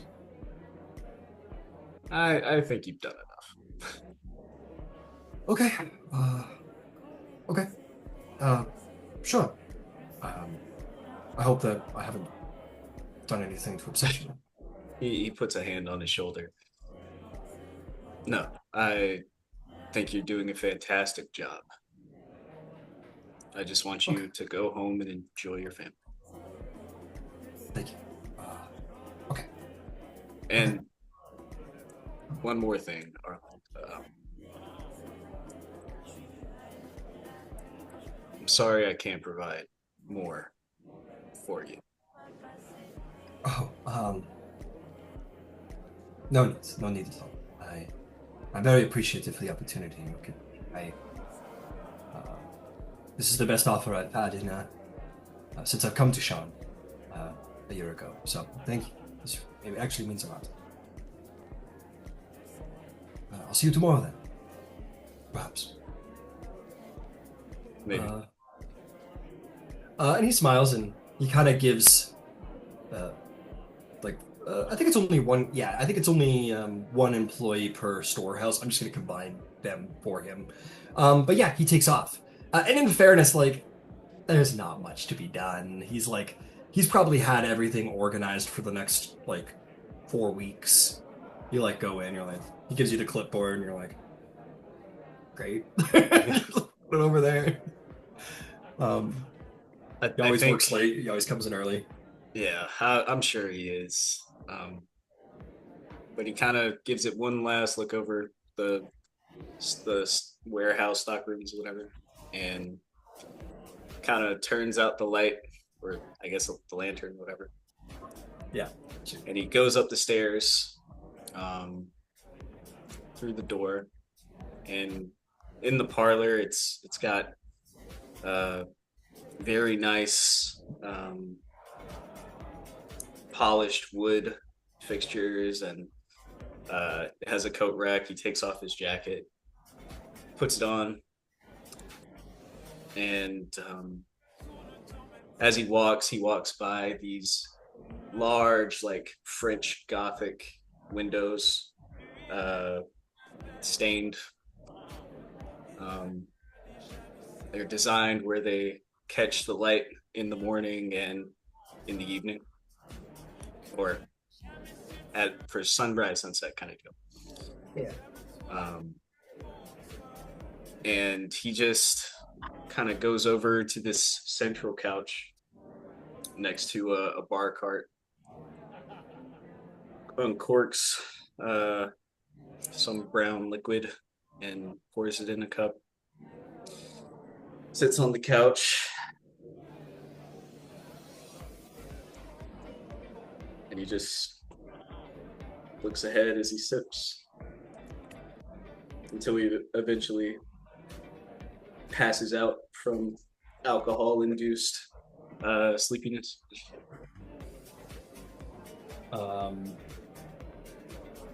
As you sleep,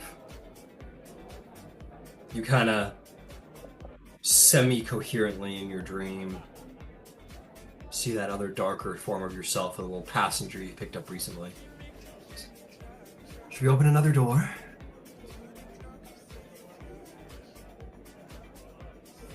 Why do I get the feeling that the door is going to get opened whether I want it or not? It's up to you it's up to you. How smoothly this goes. I'll tell you what, I'll make it your decision tonight. What do you want? What's your flavor? What do you think? Traumatic memory, childhood memory, good tear to your eye, bad tear to your eye, sob your eyes out, deepest, darkest memory, your real sexuality? No, I'm kidding. Anything else? What do you want? Let's go with the childhood memory. How about that? All right. Good one or traumatic one? Surprise me. Yes. All right. Let's see what I can Sexuality it is. do. That one time I a little experimenting in college. You were really good at it, but you didn't like You know you were the best, but you retired early. No, you open up. This memory is revealed to you, or possibly revealed to you. Make me an intelligence saving throw. You have advantage because this entity is helping you.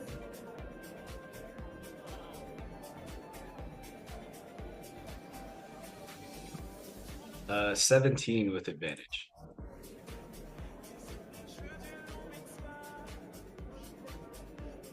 Okay.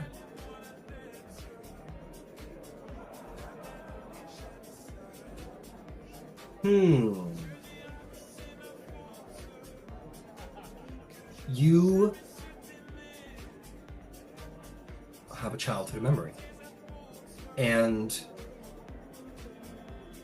this memory is very vivid. Like, it's something that when you could still remember it, you could never forget it. You know what I mean? Mm-hmm. You remember walking around a city. It's hard to remember what city this is. It's not Metro. It's not the capital. Maybe making, I don't know. It's a big city. You lived in a big city. And you see like the glory, the beauty of Syrian architecture around you, which you can appreciate now through the lens of an adult. But as a child, you were going to go play at the park. You can't remember her face, but you were with your mother. You were on the swing, playing with some friends. Your mother was talking with some of the other mothers. And it was the first time you really understood the war. Because there was a scream. And everybody turned to look. And a woman fell dead.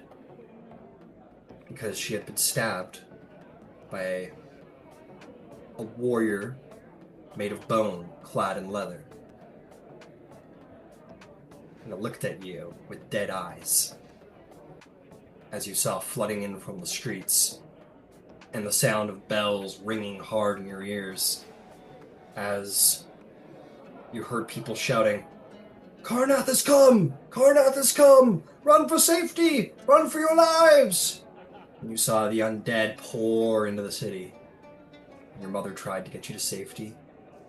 The last thing you remember is her scream. In the middle of the street. And her last smile to you. As the undead ran by. We were told later that they had orders not to harm children. That's the only reason we lived. Not that it matters, really. I think he says to himself, but obviously to the thing in his head. I hope this is your definition of traumatic. Well, I wouldn't call it delightful. I thought it would be a bit of both. Happy, sad. Remember your mother, but remember what happened to her. Why are you helping me us. do this? I did when I said it. I'm you, buddy. You remember, I remember. You could do, kind of do, but not really. It's complicated. I don't have it all figured out on my end, but I'm Talenta Jones. Or, I'm what you used to be. It's fuzzy. Figure it out. But as you figure out about you, I figure out about me. Partners now.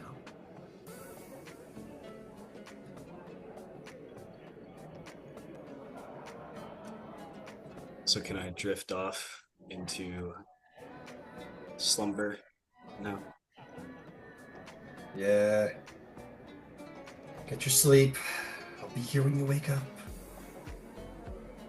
I'll pick something nice out for you. Thank you, curator. Dr. Curator to you. Jesus Christ, is that how fucking arrogant I sound? And with that, you drift off. And, in fairness, you have pleasant enough dreams. There's no personality behind it, you know what I mean? Like, there's not like a joke in the curation or what have you, right? There's no identifiable, like, oh, this is the point, or this is the joke, or this is the thing. It's just, you just have a nice enough dream. Nothing evocative or strange, just pleasant. You could decide what that is.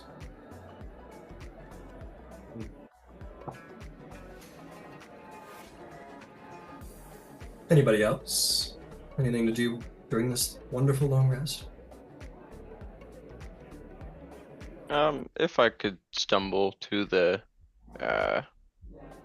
Kalistar Sanctuary, I might do that if that's possible. But I don't really remember how far it is from the rest. So if it's like a really far walk, then Well, with the power of Dover Lyrandar, who's like your full-time employee now, he's like, hey, it's my favorite customer, Mr. Buddha.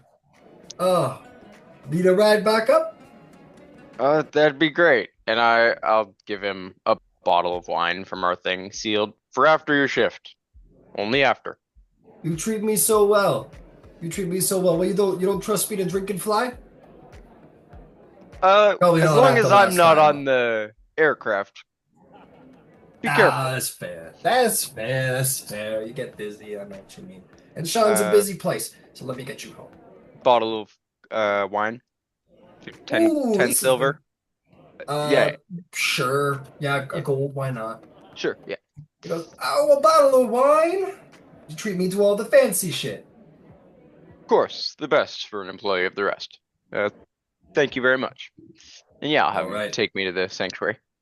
Yep, takes you to the sanctuary. You are once again greeted. It's late, but you are once again like those who are out on the street, wave across the street, say hello. Maybe, one young Kalishtar you've taken under your wing comes and asks you about the quarry and his dreams, and you can explain him about it. And, Yeah. you're really the center of the community here. You've really become like the community leader here. There's more older people, but you are kind of the famous person of the faith and the role model that all the parents want their kids looking up to, and you're a big part of the community.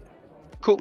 And I mean, yeah, like part of what I'm kind of trying to do with it too is like if there is any like gold investment weekly that I can do into that to help the Kalistar people overall, like I'm willing to do that too, like 100 gold a week or whatever, just to help them out. But yeah, I'm trying to make it like a kind of humanitarian place there.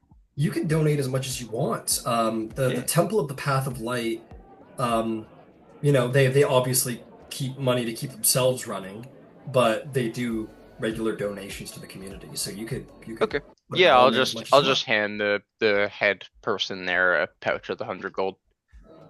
Beautiful. And he goes, thank you so much, Katosh. We don't know what we would do without you, my friend. Well, I would be nothing if it weren't for you guys. Just take care of everyone else. Very Yeah, well. and I'll Courage just go and to the. compassion, my friend. I like pray and go to bed. Fair enough. Yeah. And so you do. You expect out of that 100, like 75% of that's going into the community, probably. Awesome. Something along those lines. Yeah, and you can, begin to head back. Absolutely. Yeah, so I'll just sleep there and then come morning, like Katosh is a cleric, so I imagine he wakes up pretty early naturally, and he'll just do his morning prayers and then walk back over to the rest in the morning. Beauty! You most certainly can. You do your morning prayers. Come on back. Everyone can click the button by all means.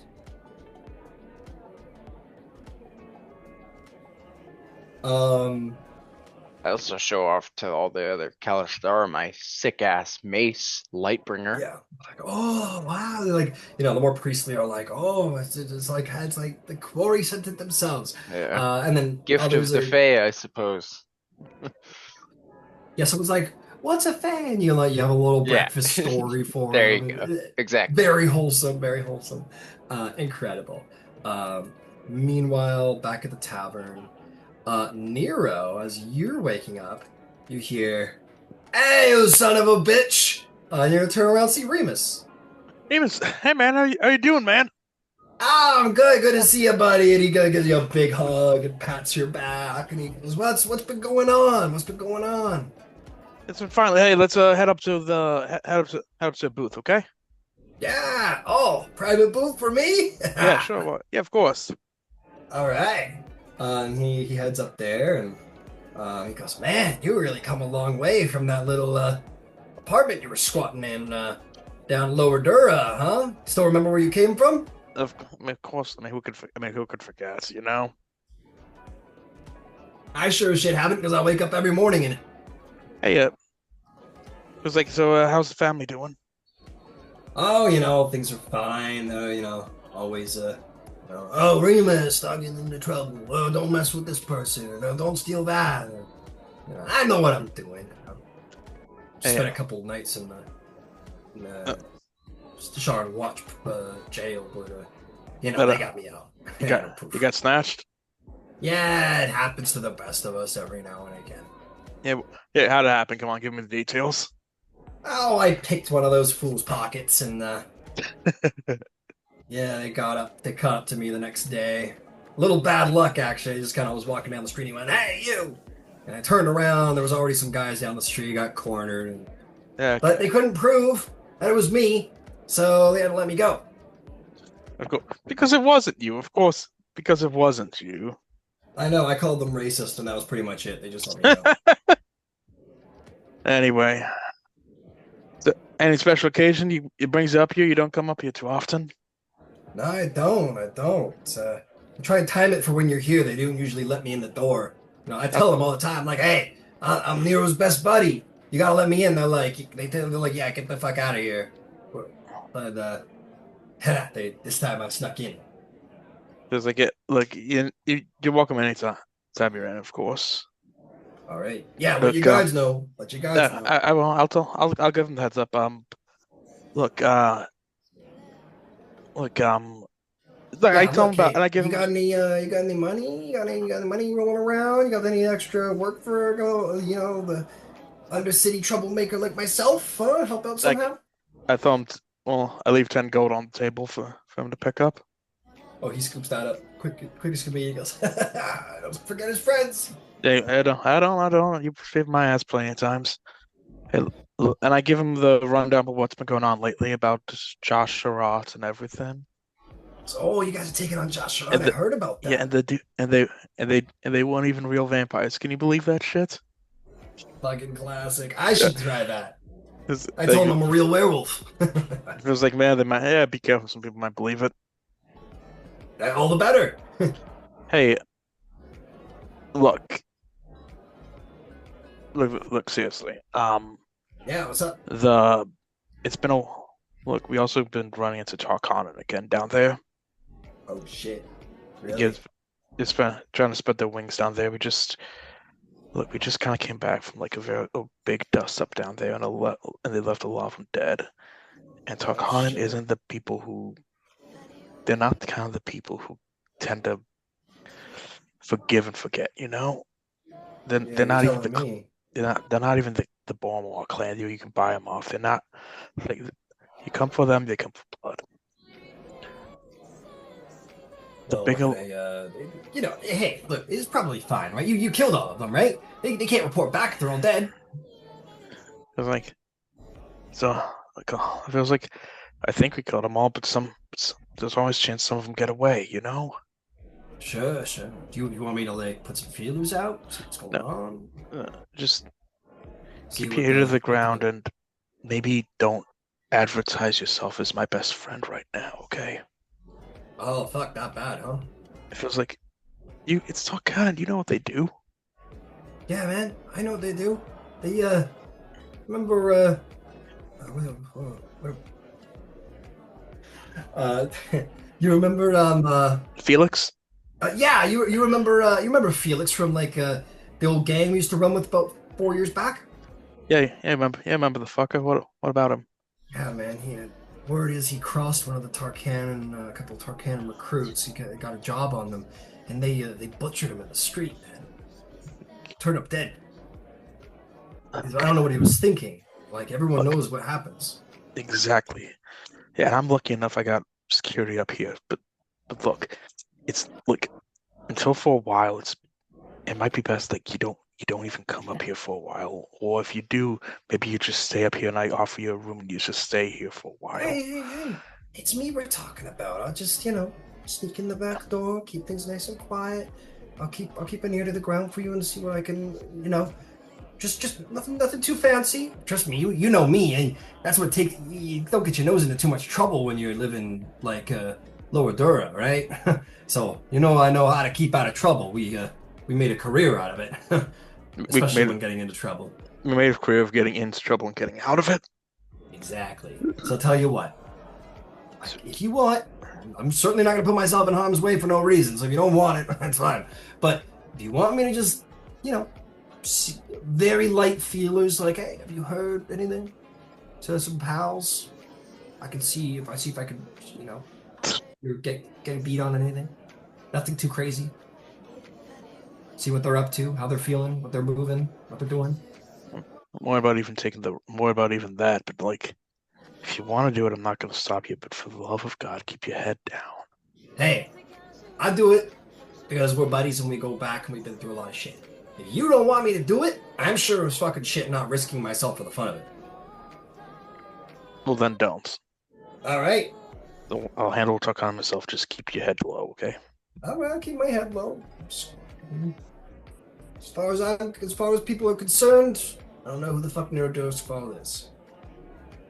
Yeah, it might be difficult down back in Dora. Yeah, man, you're like a celebrity down there. You've got your own club. You've taken on all of the major criminal syndicates. Came out alive on the other side. You're a legend in Lower Dura, man. Ran with the Black Viper for a while. There's a rumor about that. I was like, yeah, she's. I did. Oh, really? Yeah, she's good as they shit. She's good as they say. Really? Wow. She's also hot. Oh, did you No, did you make it no. happen, man? Yeah, I mean, I wouldn't tell even if I did. But You'd seriously, be like one of those. yeah, yeah, but yeah, seriously, don't. Just try to be careful down there, okay? All right. I can keep my head down. Not And too also, much trouble. You too. like, by yeah, the way. I will at least I got magic going for me. You lucky bastard. Yeah, Lucky bastard. and also same goes for the family, you know. Yeah, I'll let people know. I'll spread it around. Keep your name out of people's mouths. It'll Maybe be hard though. Like I said, you're a bit of like a local celebrity. You got Yeah, Not everybody people don't get out of Lower Dura much, yeah. especially not as dazzlingly as you. Just keep. Yeah, just What's the try. thread count on your sheets? Come on, just tell me. You can tell me. It's like it's more than your bum ass has stolen in the last 10 years. I bet that's true too. All right, I'll catch you later. But hey, don't be a stranger. All right? It's fine. You need anything else from me? No. Just came by to check on my old buddy. But I'll take off now. All right. Take care, man. Kind of Keep your head up. And I give the guards a heads up. Like if that guy tries to get in, like let him in. He's fine. Oh, whatever you say, Mr. Duskfall. Keep your head cool, Remus. But yeah, That's my job, sir. and no, I'm just talking to myself. Like keep your Okay. keep your head on, Remus. I'll say anybody who wishes to, for the sake of RP, might see Nero talking to this. He's a shifter, right? Yeah, he's a shifter. Yeah. Be shifter. You guys would see Nero was having like a conversation in the booth with this guy, and then this guy kind of got up and put his hood on, kind of made out of the way of the bar. Shady. Definitely lower Dura vibes, like definitely poor rapscallion vibe.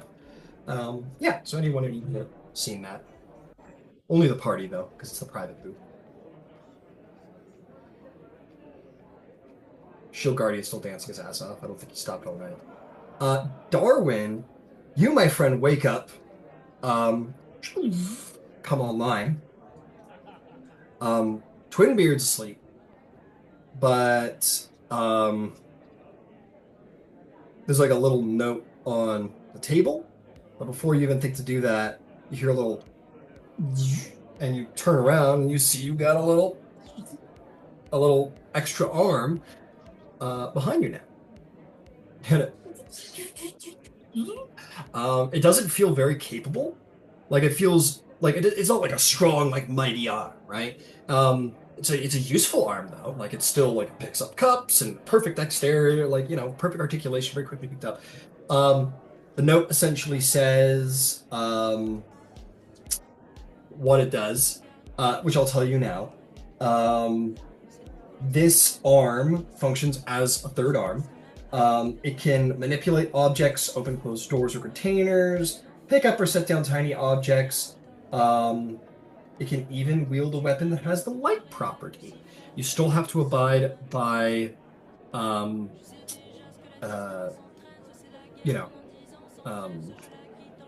bonus action economy.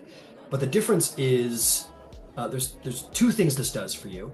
One is you can now dual wield with a two-handed weapon. So if you wanted to bring a hammer into battle, like a maul two-handed, this one could wield like a dagger, and you could still two-weapon fighting, essentially. Two-hammer fighting. Yeah.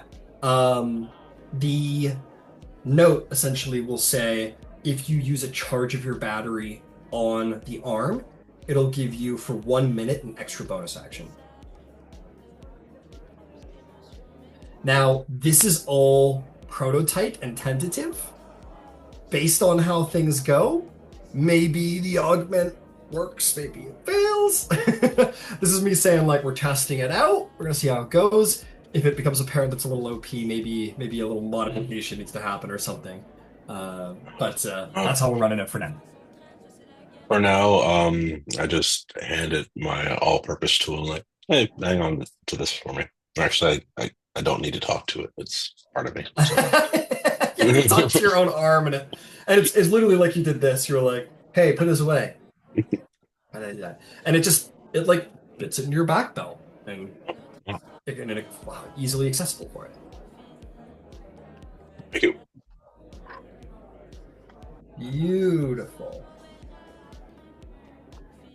I'll put the stats here in the in the Zoom chat really quick.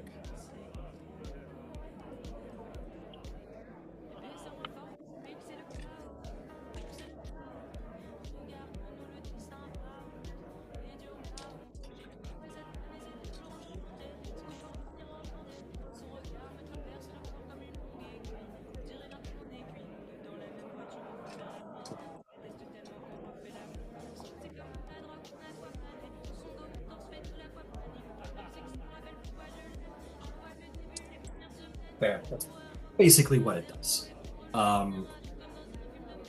Yeah. And obviously that bonus action has to pertain to like something the arm can do, right? Whether that's stabbing or doing something or casting a spell or whatever. I can't make Bob do two things. Yeah, you can't use the battery to empower the arm with a bonus action to then use like cunning action dash, right? It's gotta be something the arm can do functionally. I'm just thinking like how one would flavor that. I'm running on my own. I could always jump onto my back arm and it could like finger run me across the ground. Oh yeah, it. Yeah, exactly. Okay. Sweet. So with that, I would say you're all woken up. You're all assembled. You're all breakfast up. Katash, I think like I gotta imagine Dover's like your private driver now because like pretty much every night he ferries you there and back. Yeah, I Like he's always always waiting tip for you. handsomely. I'm sure you do. I'm sure you do. He's like so giving to the community. Um, and yeah, you guys all join up in the morning. Prepare for your redescent if you wish.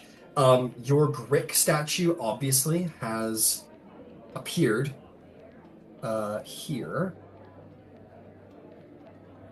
and uh, I know I said it was gonna be like later, but it's now.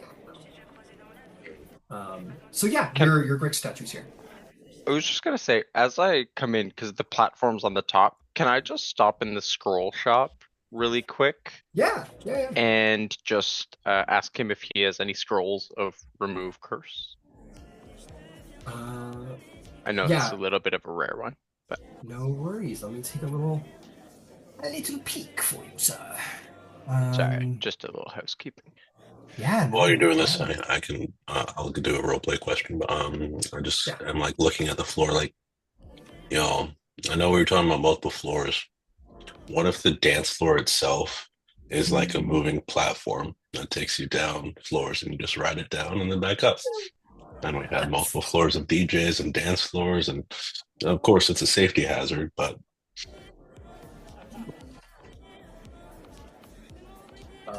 That's sick as hell. I'll say that. Hey, Tharkanan that won't would be a shut us little. down. It'll be OSHA. Uh, all you gotta do is add some railings, man. That'd be cool. That'd be sick. I think that's awesome. Yeah, and I'll just head down to the rest and grab my breakfast, and we're all good. Very cool. Okay, your Grick statue it was the Grick Alpha that you had taxidermied, right? The big boy. All right, there he is. You now have a Manticore and a Grick Alpha station. Yo, that's You sick also as have, fuck. yeah, you also have a statue of a Dukhani warrior that is mysteriously completely repositioned overnight. That's Yeah, funny. There's we gonna be an Instagram account that tracks that. yeah. I'm losing my mind. They keep moving this. They're messing with me. This is becoming easily like the coolest tavern in any game I've ever run. Just have the weirdest shit everywhere. We can always sell off the taxidermy stuff if we need to make space. That was that, Aaron? we're gonna be buying more floors. We're gonna be expanding. There's gonna be more space. Oh Hell yeah. boy. There's still 22 more floors to get through. It's a big tower. You guys got this. I don't know about you, but I'm immortal as far as we know so far.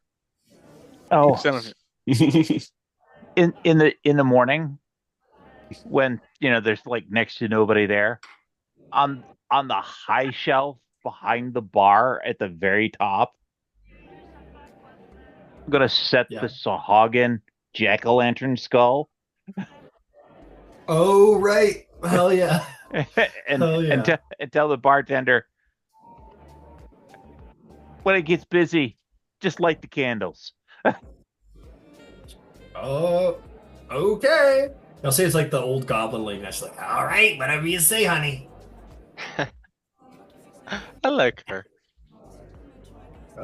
I like you too. Jesus, that's a big skull. Fuck me. Why are they so goddamn big? All right, there. I'm gonna just put like a little skull on the top shelf there to symbolize that for decorating. Beauty. Okay, heading out. Yeah, might as well. Yeah, I was just stopped by the spell scroll shop, the Civis shop to see what they got real fast. What do you want? Got Be quick any about it. shield spells? Scrolls? Yep, 25 gold piece. I mean, you guys. 1. Okay. 25 it is. I'll pick that one up. Okay. Anything else? No, that'll be all for now. Have a good day. Bye. And you Bye. can, yeah, and you can take off. Bye. All right. So with that, you guys can continue your voyage after the break. Dun dun dun. Are we ready to get to the second level tonight? Probably. Give me just a half moment. Let's progress the story. In a second. Jesus. Okay, Okay, sorry. here we go. Oh, you want to continue the adventure? Fine. Suppose. Okay. I actually stopped the screen share just for half a second. Okay. Oh, where is everything? Oh, there it is.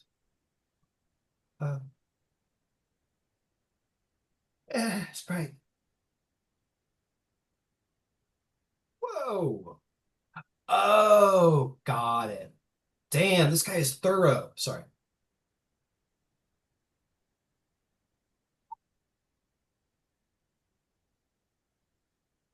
Oh, here we go. Dropping me back in. Now.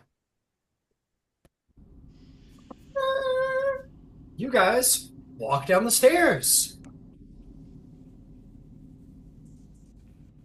Congratulations. You find yourselves in a long hallway. Do you follow that hallway to see what horrors and tricks and loot you might find? Yeah, let's do it. Go right ahead, Fleet. Or Selena, whomever. I don't care. Maybe the guy with the lantern that can see invisible things.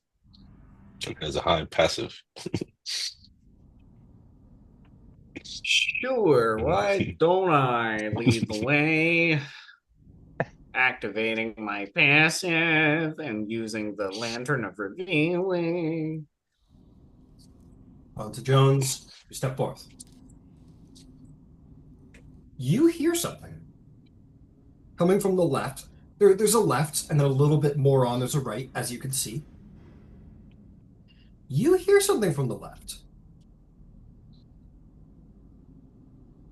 You hear. Make a perception check. Let's see if we can figure out what you hear. Un momento.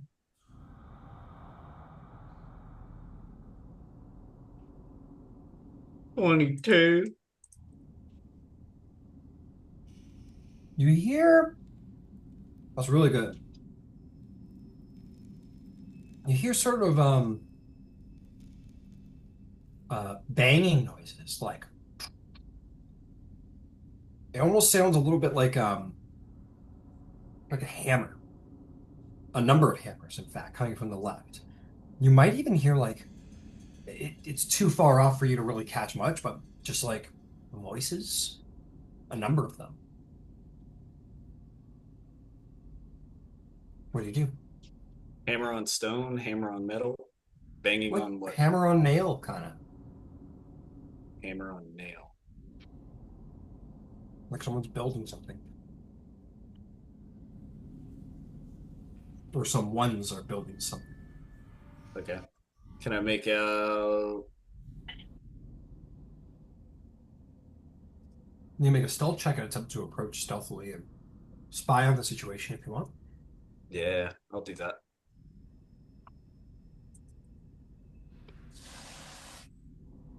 $23 stealth.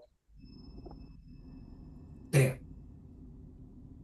You guys are like, okay, what is your lantern revealing? Where'd you go? Where'd you go? I'm blind. Tally just sort of stifles the light under his cloak and just kind of vanishes into the dark, the vaults.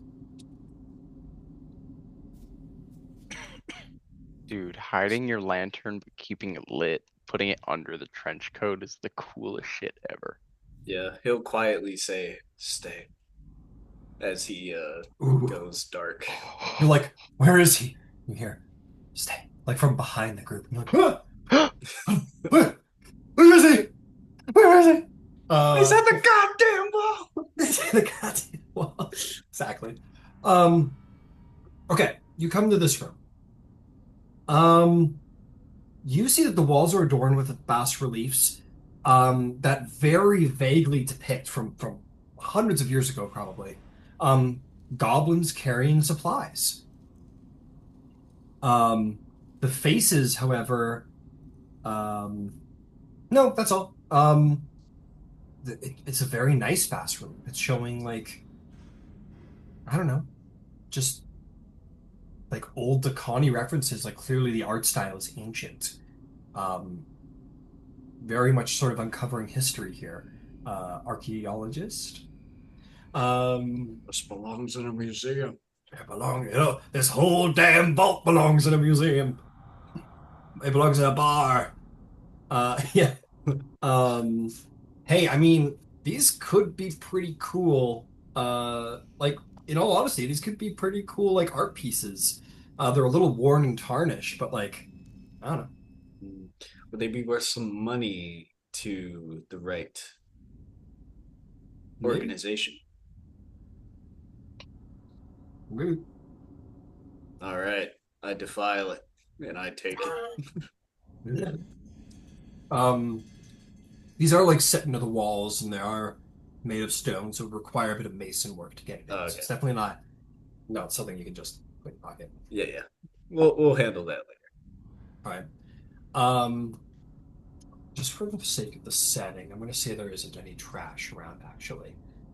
It almost looks, and actually, there's nothing really on the ground at all. There's no mushrooms or um, like broken walls. It's like somebody has recently cleaned the place up a little bit, which is interesting.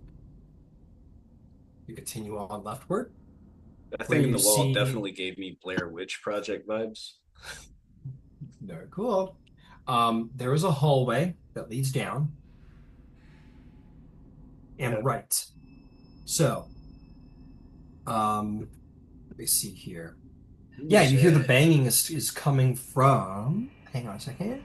Just want to make sure. It's coming from straight down the hall in front of you. But if you were to turn right, you hear like a lot of voices. You hear like it almost sounds like a street corner in Sharn. Like there's tons of voices, like maybe like a dozen or two people, not in violence or hesitation or violence or anything of the like. Just like sounds like almost like a little town over there, like it's market day or something. I'll investigate. Okay. Over here. Stick your head in. You are stealthy as can be, unnoticed as you go.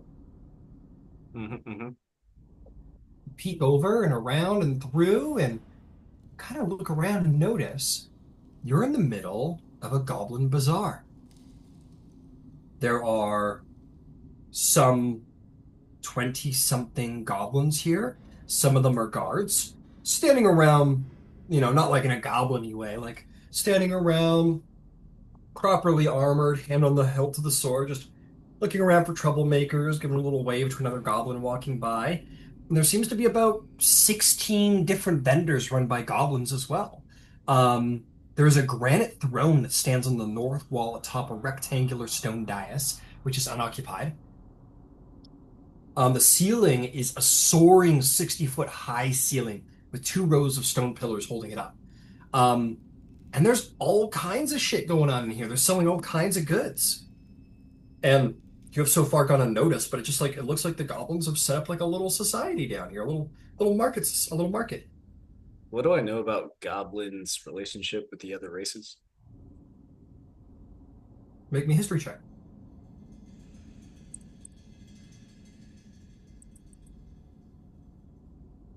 16. 16. Um, the goblins have a bit of a rough history with the other races. There's no active hostilities, especially not in recent history. And when I say recent, I mean the last couple hundred years. Hmm. Um, but as you well know, the goblins once had the most advanced, like biggest, most well-running empire. I don't know if it was an empire specifically. Oh, it was. It was specifically an empire, actually. That ran in Corvair known as the Decani Empire, which is what these vaults are. They date for the Decani Empire. Um, and they had a magnificent society of a truly advanced society, enlightened, very Tolkien elves kind of thing. And then the other races, not goblinoids, such as dwarves, humans, gnomes, what have you, came to Corvair and annihilated their empire and claimed it for themselves under the rule of King Galavar. The history goes deeper than that, but that's not what we're really looking into. The point is, they once, like 1,000 years ago, lived in high glory and great halls. Probably longer ago. It was more like 10,000, I think. But anyway, glorious halls, beautiful society that was torn down by the other races. So there is Hmm. this ancestral sort of memory that we were once great, like truly, truly great. Maybe the greatest society on all of Eberron. And it was taken away from us by these guys who now own it. And they were a displaced people for the longest time, but hope has recently come to them because during the last war, goblinoid mercenaries working for the dragon-marked House of Denise double-crossed Ciri during the war and took a sizable amount of land out of their country for themselves, which they have now renamed Dargoon. And it has now been sort of repurposed into a homeland for the goblinoids and the Decani cultures that exist now. And it is currently occupied by the Lesh Haruk, as he is known, who is considered to be an incredibly charismatic and intelligent warlord who runs the people. And they're officially like a sovereign nation now at the signing of the Treaty of Thronehold. So they've had this long history of being displaced and once being a glorious people, and now sort of nowhere to go, nowhere to live, kind of damn these humans and elves and all these fuckers. And now they finally have a home that they only got a couple decades ago. So things are kind of turning around for them. So there is this dislike of the other races, but not to violence. It happened a very long time ago. And they also have shorter lifespans too, I imagine. So They do. Yeah, they do. just They're the not way as that, vocal histories work. You know what I mean? Oh yeah, it would be, but like the Draconi Empire to them is like, man, we feel shitty about it. But it's the same way like I'm trying to think of a real world equivalent. Like Italians a feel like a about the Roman battle. Empire. Yeah, like how exactly how like the We were the Italians feel about the we were the Germans best because in of the Rome. world, and now look at us. Yeah, or like the Greeks and the Persians. Like If they you were you great guys rivals. try to Oh, restart it, What's this? the joke's too funny, it won't come through. Yeah, but yeah, there are people who feel like their best days are behind them.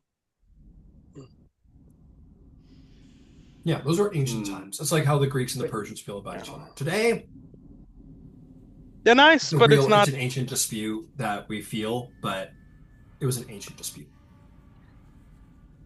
Gotcha. Okay. I'll keep that in mind. I'll go back around the corner. He kind of like rolls his eyes at the sight of goblins. Um, and I think, yeah, he'll continue on down the hall towards the banging. Oh, okay. You're keeping the scouting going for sure. Okay, Mm-hmm. come down here, peek around the corner. Nobody notices you. You are going to find. Oh boy, oh boy. Okay. You find that there's about 7 goblins using using like nice enough hammers. Some of them made of stone, some of them actually from the up top, maybe rusty nails, um, are building a stage of some kind. It is a 20-foot high chamber. Um, it looks to be like they've salvaged wood and nails and tools to the best of their ability, and they seem to be creating a stage of some kind. You don't know what for. Maybe it's for theater or government or fuck, who knows? But they're building it and they're working away. Um, so 7 of them, or sorry, 3 of them are using the stone hammers and are pounding away. 4 of them, uh, no, so I gotta modify things as we go a little bit. Um, 5 of them are working on the stage, and 2 of them are sort of looking over a scroll, and kind of like they got the hat and like the safety goggles, and they're like forming like blueprints. Like Yeah, one's got a bit of a like blue collar beer belly, and he goes, no, no, we should do it up. He goes, oh, okay, and his partners are like, and they're talking together. the They safety got their guy over to his they got right. their Ford F-150 there. They're right there. They're just trying to You make boys money. keep working, and then they hop in the truck and stay there for 8 hours.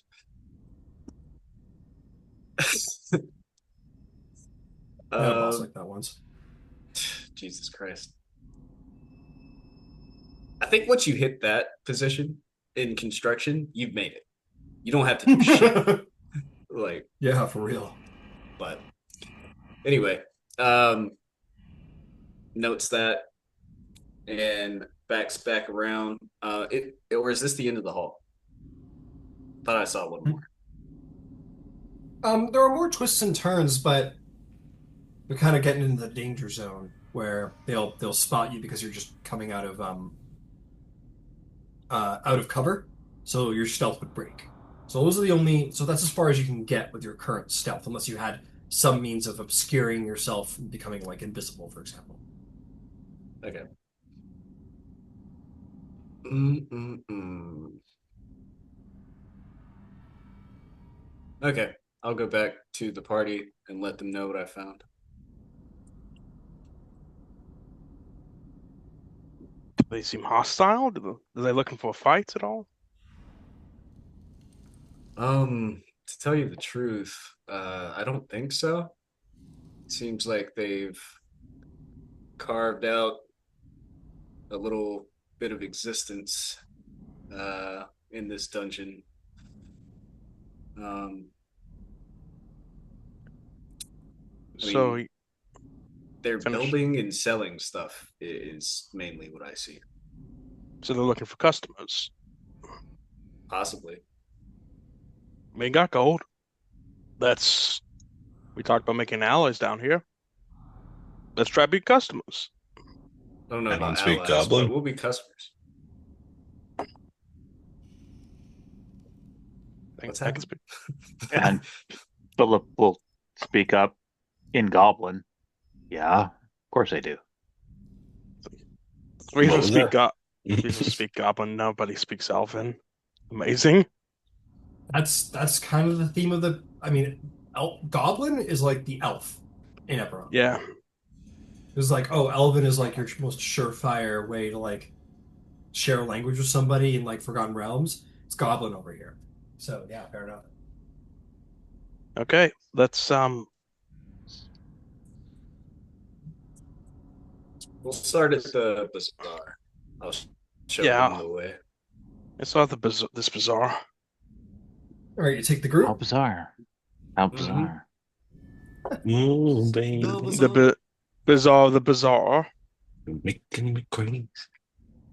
Um, okay, you guys kind of roll in, walk out, armed to the teeth, and they'll go, huh? Come buy my wares! Yes, over here, over here. Someone's like, yes, oh, come over here. Oh, Yes, shit. oh, my shop, my Because- shop. No, come, adventurers, adventurers, come it's over here. And I say, "Hello there." And I speak out in Goblin. "Hello there. Some of us looking to buy some stuff. Anybody got stuff to sell?"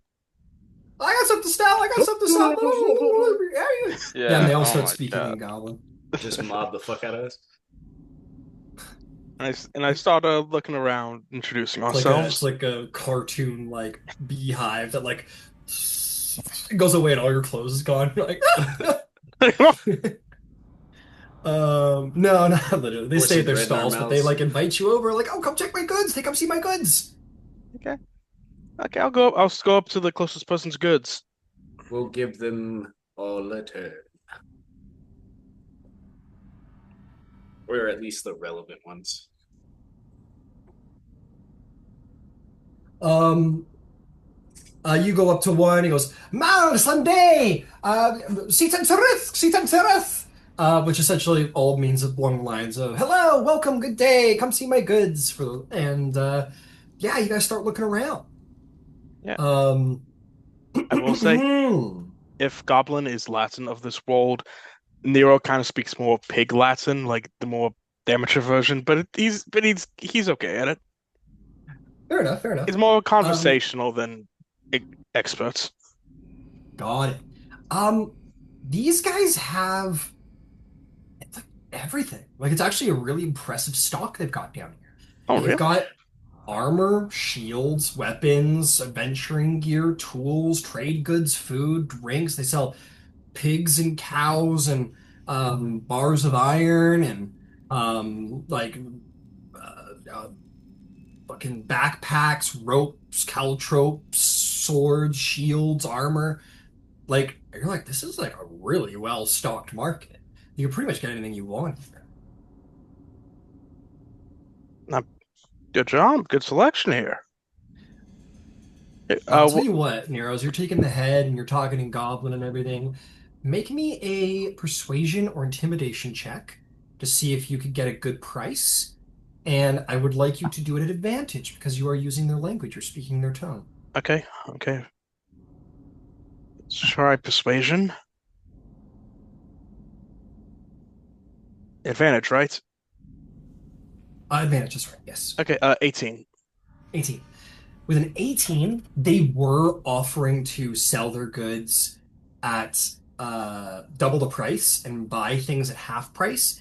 You expect that's because it's a bit of a difficult market to obtain goods in. You know, goods have extra value here. Okay. So it's a bit of a seller's market, so to speak. Kind of, not really. Anyway, um, but you were very persuasive. You use their tongue. You gain their respect, and they're willing to buy and sell things at normal price, All by right. and large. Not For bad. you at least, Nero, and anybody Okay, else for would me at probably do the least. same. Well, thank you very much. Um, As a guys, final note before we get into it, you'll note that the food, it's edible, but it's not great quality. Like again, yeah. they're a surprisingly well-stocked market, but that's still hard. So you get the sense that their food is like it's good, but not cool. Nothing you'll find not as good as anything you'll find up top. It's what It's you're used to nutritious, but eating in not lower. delicious. It's lower Dura. Yeah. It's lower Dura Okay. food. Okay, I get it. I get it. This is nothing new to me. Incredible.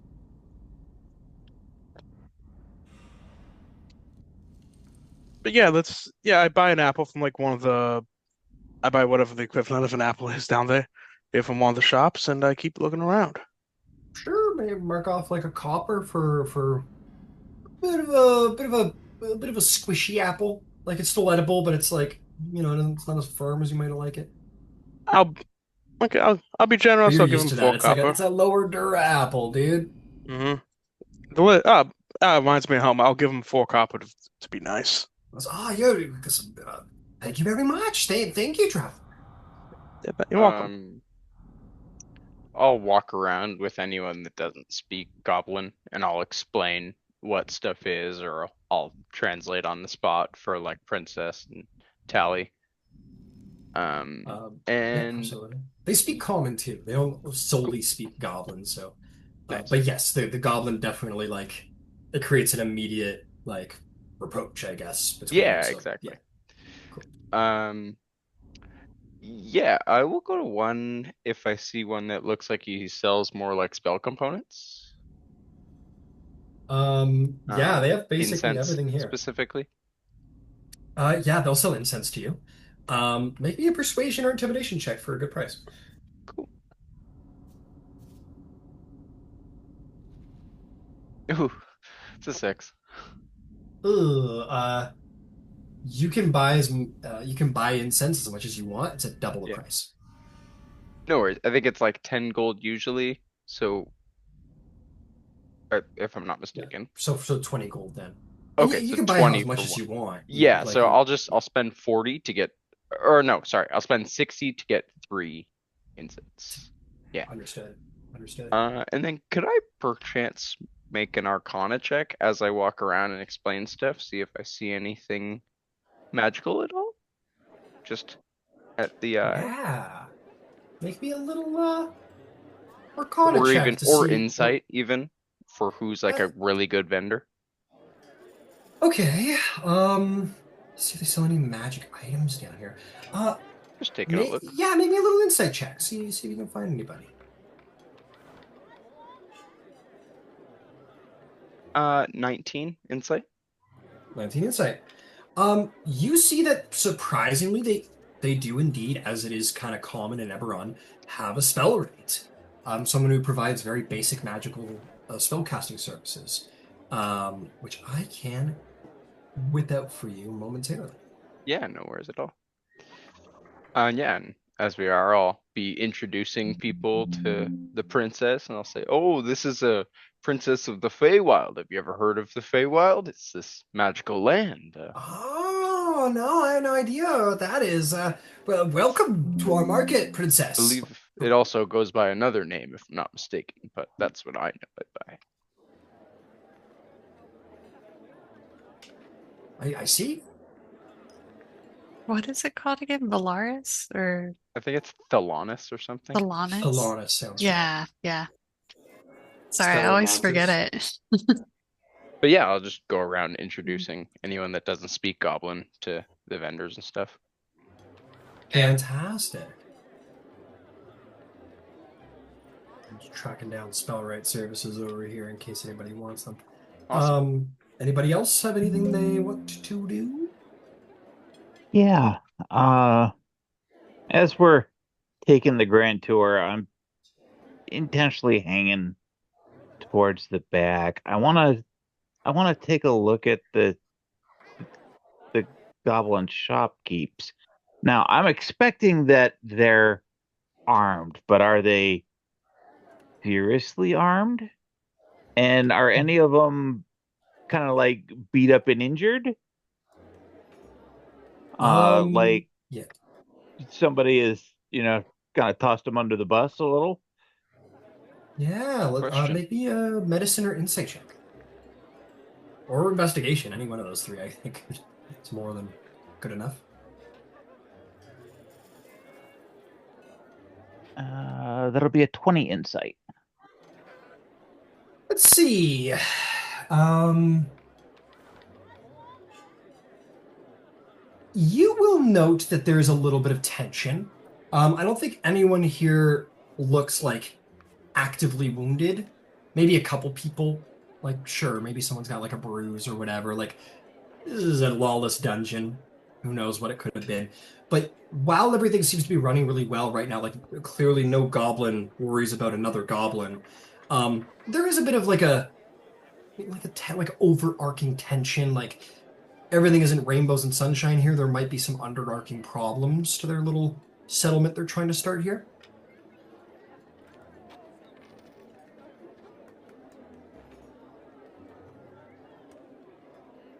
And while Katash is doing his thing with the spell right, I'll just turn to the guy that we just passed if I'm kind of hanging at the back, and we'll go, did you guys have a hard time getting everything set up down here? This is really very impressive. Um, But the guys upstairs are kind of a rough crowd. I'm surprised they didn't try to take advantage of you. yeah, make a persuasion check. See how open this guy is to you.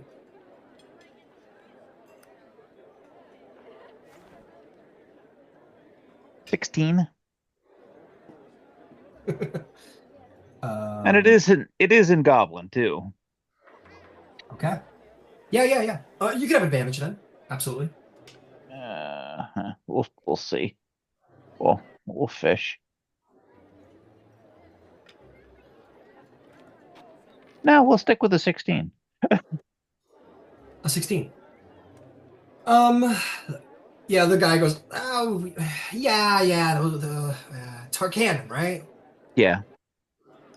Yeah, they haven't attacked us or anything like that, but the rumor is they've been talking to the boss, trying to get the shops shut down here. Rumor is they don't want to attract too many surface dwellers into the dungeon. So I don't know. That might just be a rumor. There's been no violence or anything, but I hear they've been cutting up the boss's ass a little bit. Who's your You can find boss? him around. His name is Yek. He's around here somewhere. Uh, he, he's the one that looks like a human. He's not a human, but he looks like a human. He looks a little annoyed at that as he says that. Like the guy, like this is a ridiculous person. Yeah, feel free to talk to him. Thanks. I'll keep that in mind. No problem.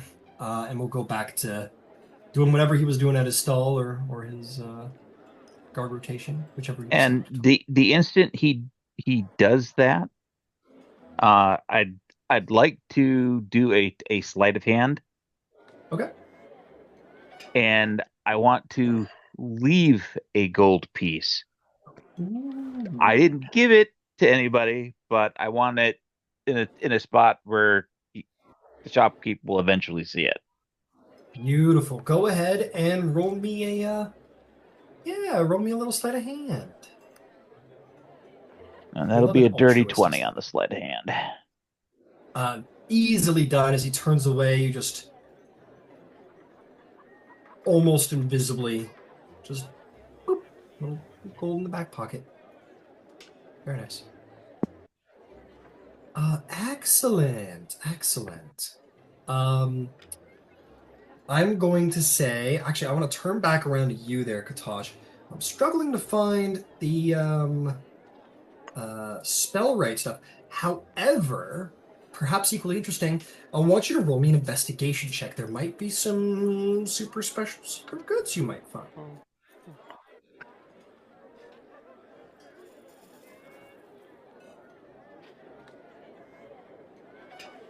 Any chance your goblin-speaking cleric can take advantage?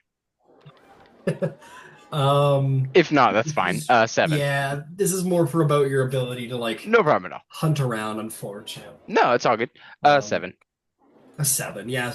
You're looking for something particularly magical.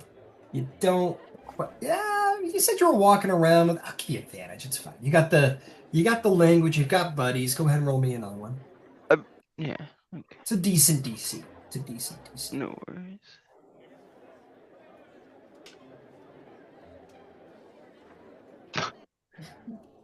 I offend one of them. Short? What do you mean short?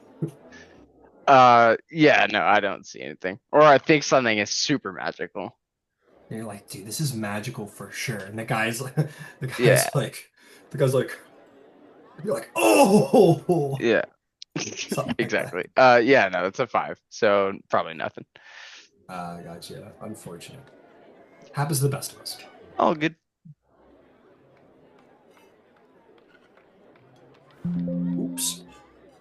I had spelled it wrong, so that is why I couldn't find it. Okay. Yeah, and if you care, there's this one mage right there who, and you know this, like, compared to wizards or artificers or dragon marked house members, Mage Right's knowledge of magic is considered fairly narrow. So yeah, they might have like arcane lock or a lesser restoration or cure wounds or something very basic, but possibly could sell it to you. as I continue to explore to see if there's anything specific wrote. This guy goes, magical services. I'm a mage, right? If you need anything.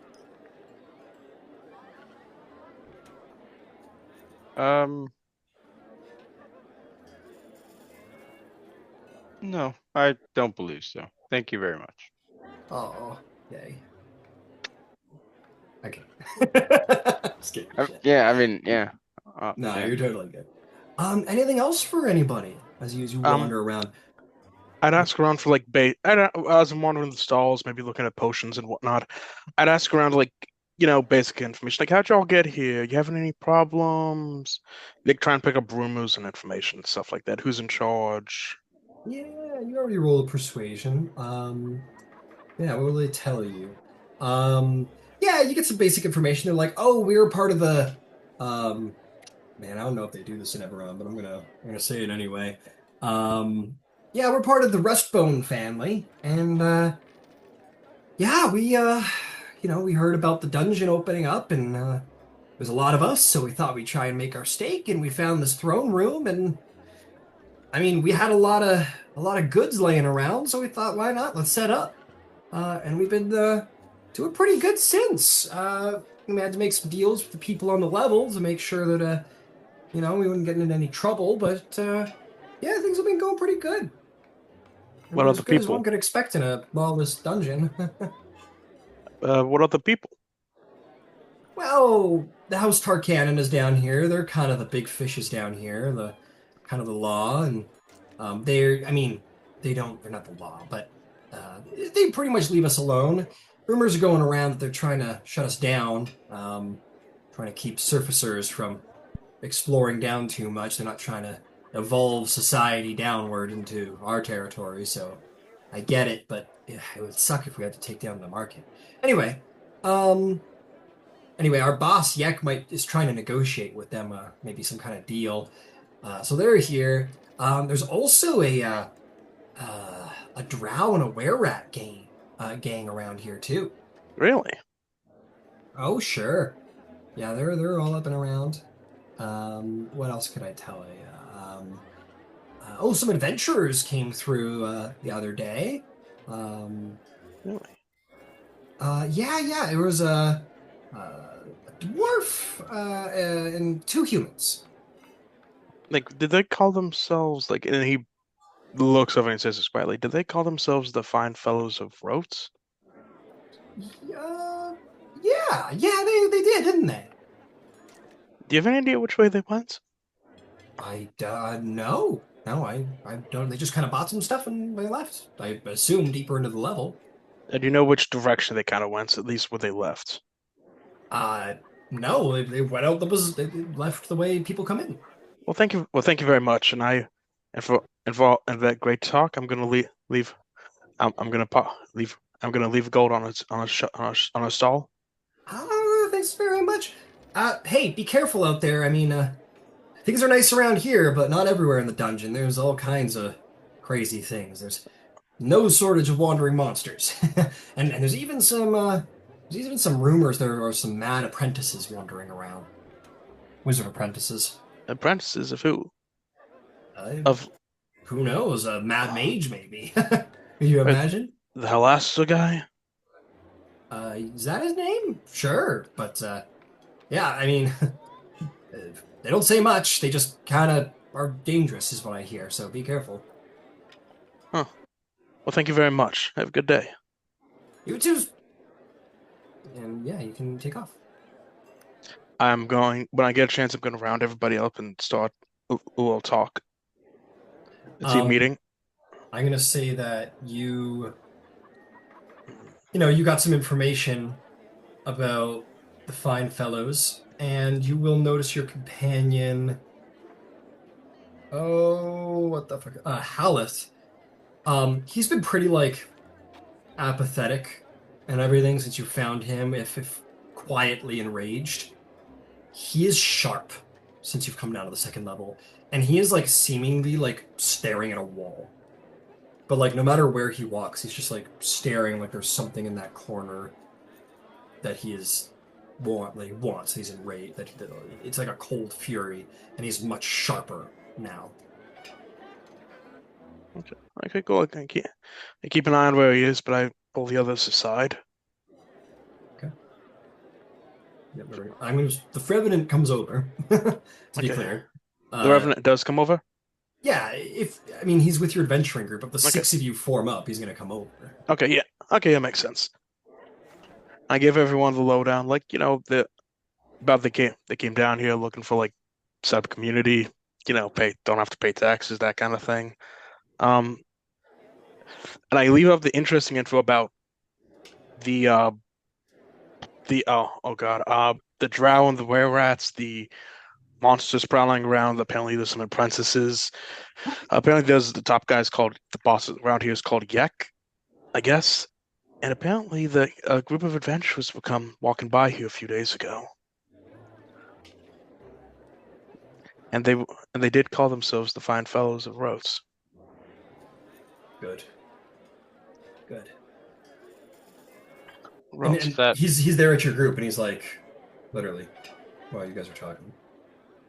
Like staring at still the same place.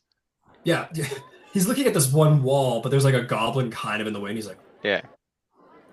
Yeah. The goblin's thinking, is he looking past me or at me? yeah, and he is looking past him very clearly. Okay. Like at a wall, like there's nothing there. Tell the others, if they're having problems with Tharkanan, these exact kind of allies we were talking about trying to find. But Did it sound like they were making a deal with Tharkanan though? Then it sounded like Yek was negotiating, but if we came down here and said we could help, maybe he's willing to throw some stuff our way. Yak is negotiating under duress. Their Tharkanan thugs have already rolled these guys up to one degree or another. They're wanting to shut this operation down. And Yak is negotiating, but it's the sword to the head type of negotiating where it's a shakedown. It's a little bit under duress. It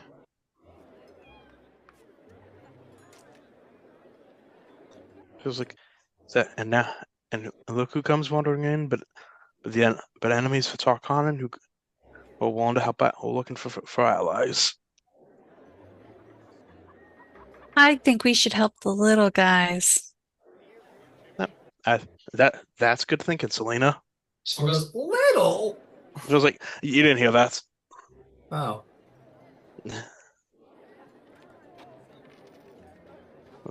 We'll help these underdogs out. And next time we come through and need to sell stuff, maybe we get a discount. Who knows? Hold on a second. And Philip will look over at the nearest shopkeep and say, "Hey, you have any idea where Jack's gotten to?"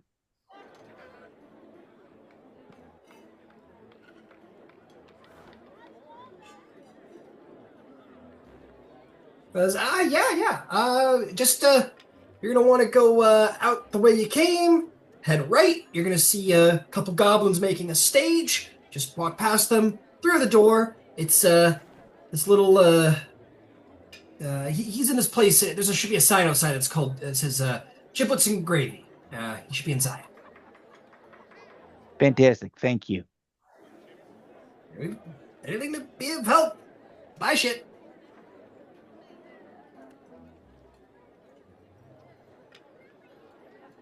Let's go say hello and introduce ourselves.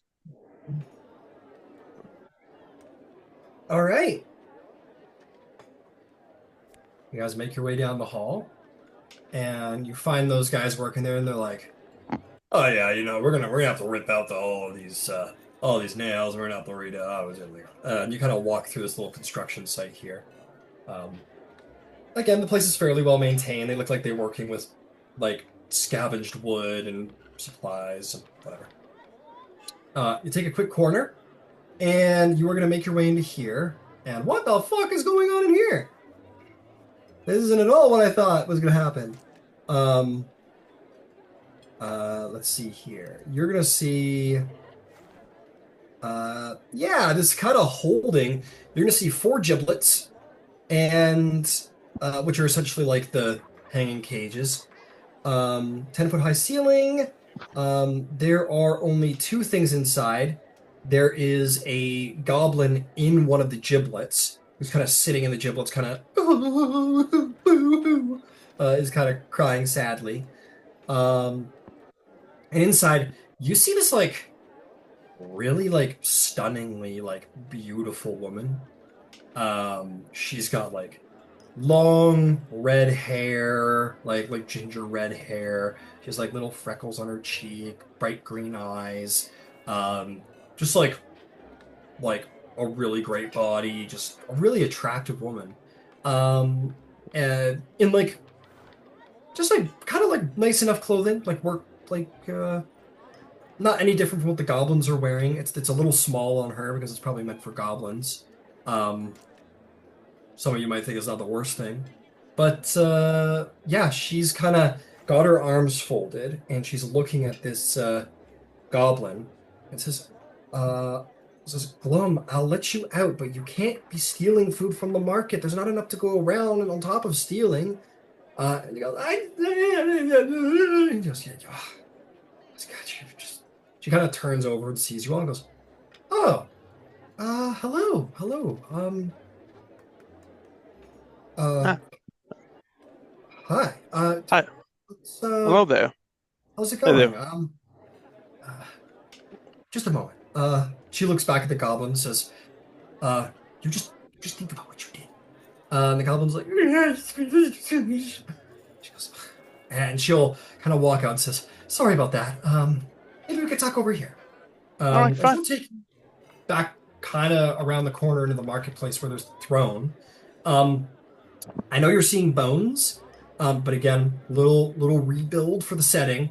It's actually surrounded by like nothing of tremendous quality, as far as you can tell, but a number of like Dakani relics or like little like heads of broken statues and like little artifacts of the ancient Dakani goblinoid like society that are kind of put up around the throne is like has like animal furs across it. It's very well presented.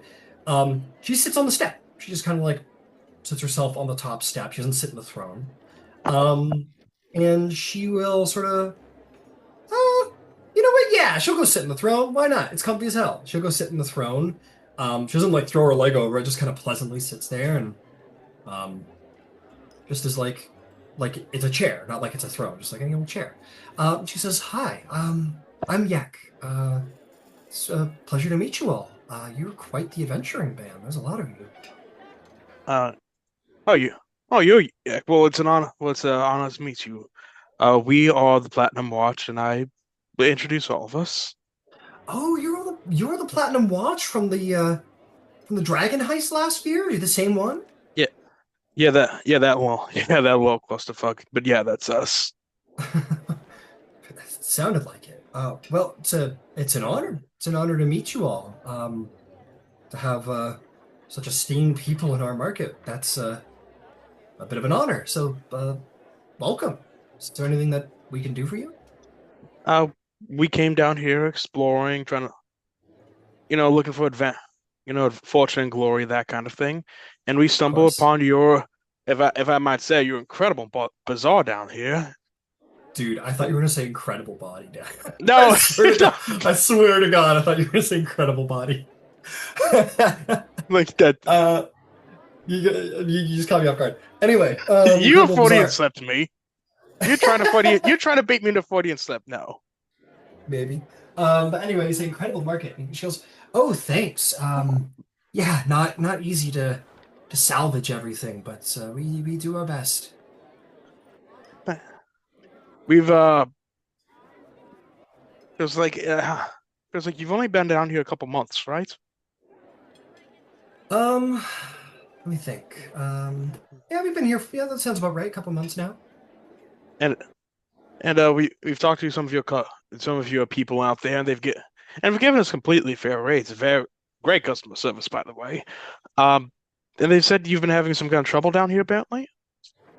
Oh, oh, that's awkward. If it's There's always something. I mean, it's a dangerous dungeon, and we have neighbors that we don't always get along with, but we're getting by. we're always trying to make friends down here, and we just want to make sure we could offer you this our services if there's a monster that needs slaying. Oh, sure. Um, monsters that need slaying. I mean, there's plenty. If you wanted to, you'll get no complaints from us if you want to apply your great adventuring skills and take out the adventure or the monsters and whatnot down here. It'd be it's always good to be less in danger. Th- well, thank you very much. Are there any things we need to look out for on the way down here? Um, I mean, there's plenty. There's all kinds of dangers. There's monsters. Um, there's rumors about mutated apprentices, wizarding apprentices of some kind. There's all kinds of bad things. We're not really expansionist here. We kind of just we don't hold our territory, if that makes sense. You know, keep each other safe. We're not trying to, I don't know, conquer the world or anything.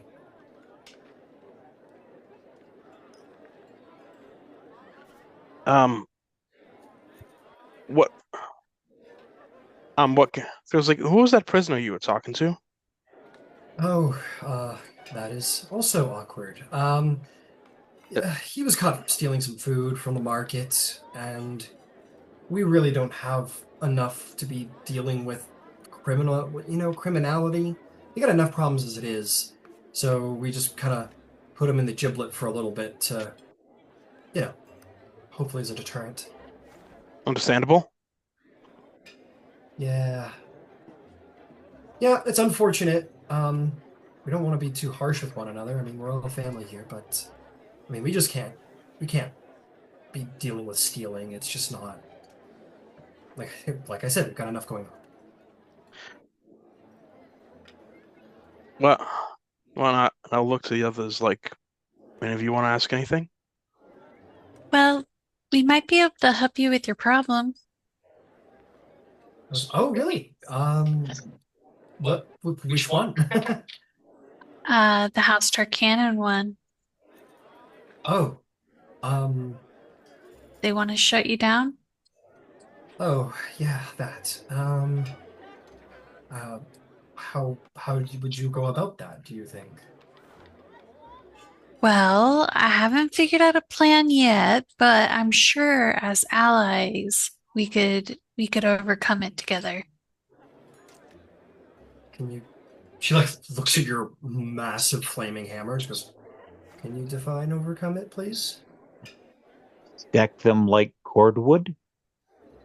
Oh, I would really appreciate you not involving me or my people in anything like that. You do whatever you want to do, just don't mention us. I, and that isn't me saying that you should go do it. That isn't an implication either. I, I yeah, we don't want to be involved in any kind of violence with House Tarkan. Yeah. Is you mentioned problems? You have problems with somebody else? We can Oh, stack them like sure. cordwood too. Oh, like I said, if you want to take care of any monsters around, I'd be more than happy. At this point, Katosh, just because you're my insightful guy, maybe you might notice it. Now that you're kind of by the throne over here, you're Yep. gonna notice our revenant friend. He's changed his point of direction, and he's like staring like right here, like at this wall. Oh, I can use this. Ready? He's like staring like right in that direction. He was staring like that way, Yeah. and now he's like directly right. It's like Laser this guy's right. got X-ray vision or something. He's staring at something. Yeah, okay. I'll within 60 feet I can link minds with someone. So I'll just in his head say, Are the ones who wronged you close? Kind He of, can fully speak back to me telepathically. he kind of looks a little surprised for a moment. It's almost like a daydream. You know, when people kind of just daydream, they kind of. Yeah. That's kind of what it's like for him a little bit. Yeah. So when you speak, it kind of snaps him out of it, and he looks at you. Yeah, and then when he looks over to me, I'll nod. And he accepts it just the first time. It's always Yeah. surprising on the first time. Yeah. I'm just gonna look to the. I'm just gonna look at his feature here. Yeah. How it works. Make Yeah, sure I'll I'm say, getting are it they all. close? And if you're able to tell, how so, and what would you wish to do? He says, they're on this level. Not much is sure. They're in different places, but I can feel them all. I know they're all here. He's going to say, I think she has one of them. It's like he's right on the other side of that wall. I can feel it in my bones. It's hiding here, maybe.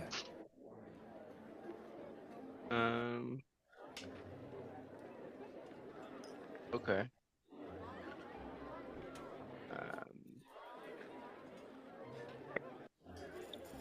Yeah, I'll say, I'll just, having this conversation in our head, I can try and ask her, but I don't think if she is harboring him, that she would give him up willingly, and that would Whatever you burn us like. here. I have every intention of killing him. If you want to make it diplomatic, by all means.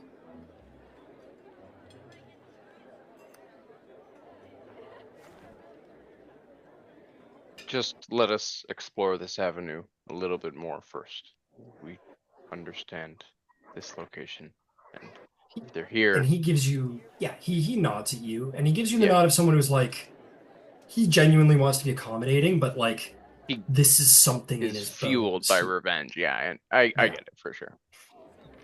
Yeah, and I'll just and so to end that, I'll just say, thank you. We wish to do right by you. We just don't want to lose ourselves. Also. I understand. Yeah, and then we'll just let this conversation that's happening continue. Beautiful. But anyway, she says, like, yeah, where can I start? There are, let's see here. So yeah, there are the Tharkanans. They're wanting us to relocate. So we're trying to figure out what that looks like, which we're, trying to figure out. If you were wanting to, like, I don't know, you guys are very good talkers. If you wanted to help negotiate something, that would be very helpful. But again, her eyes wander over to the flaming mall. She's like, not like that. We can't deal with anything like that. Also, they're also in league with this like whole all these drow and this whole gang down here as well, and there's all kinds of monsters. So yeah, there's plenty of threats. Like, we're doing okay amongst ourselves and scavenging what we can to keep the things afloat here, but it's just dangerous. It's just dangerous in this dungeon, and anything you can do to make it safer would be much appreciated by us. All right.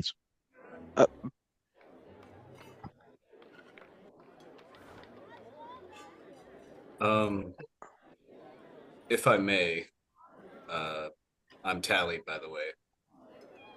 Well, pleasure to meet you. How did you come to be the leader of this area?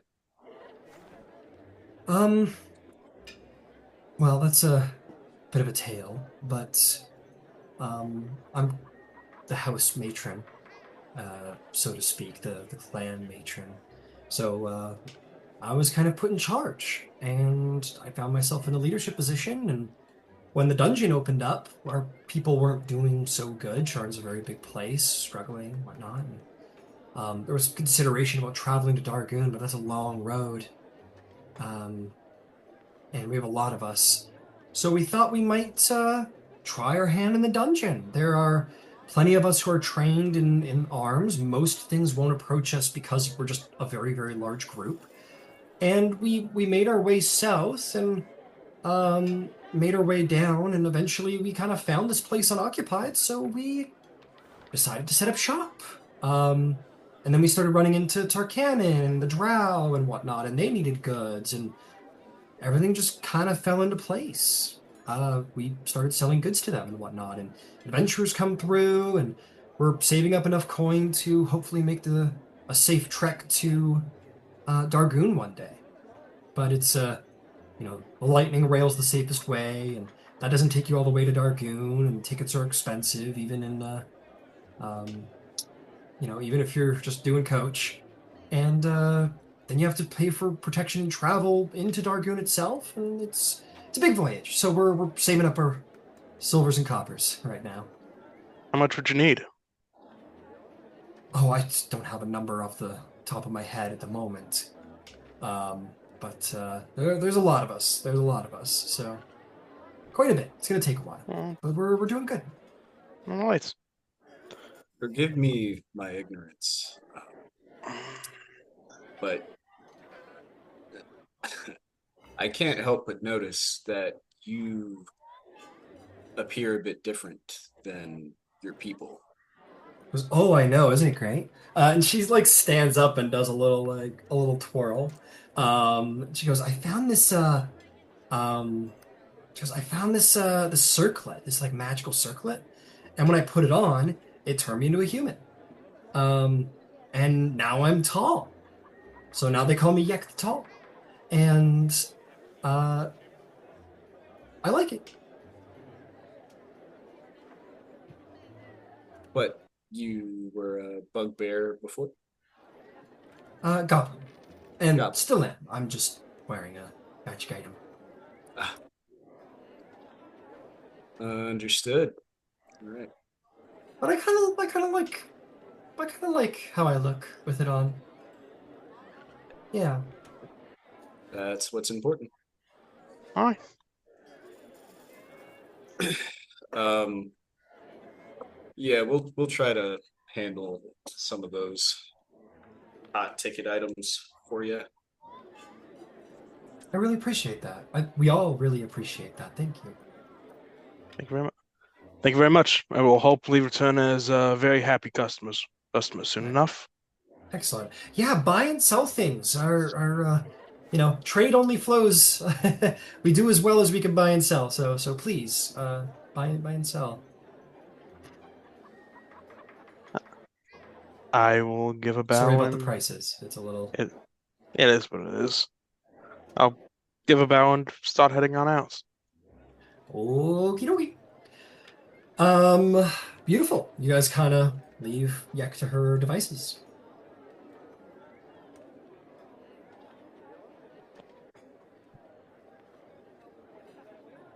But yeah. Yeah. I was like, yeah, once we're away, I guess we'll do a group huddle again. And I'll say, once we're out of the throne room, I'll say, she seems a lot more scared of Tharkanan than I thought. I mean, it makes sense, but a lot less willing to work with us about that.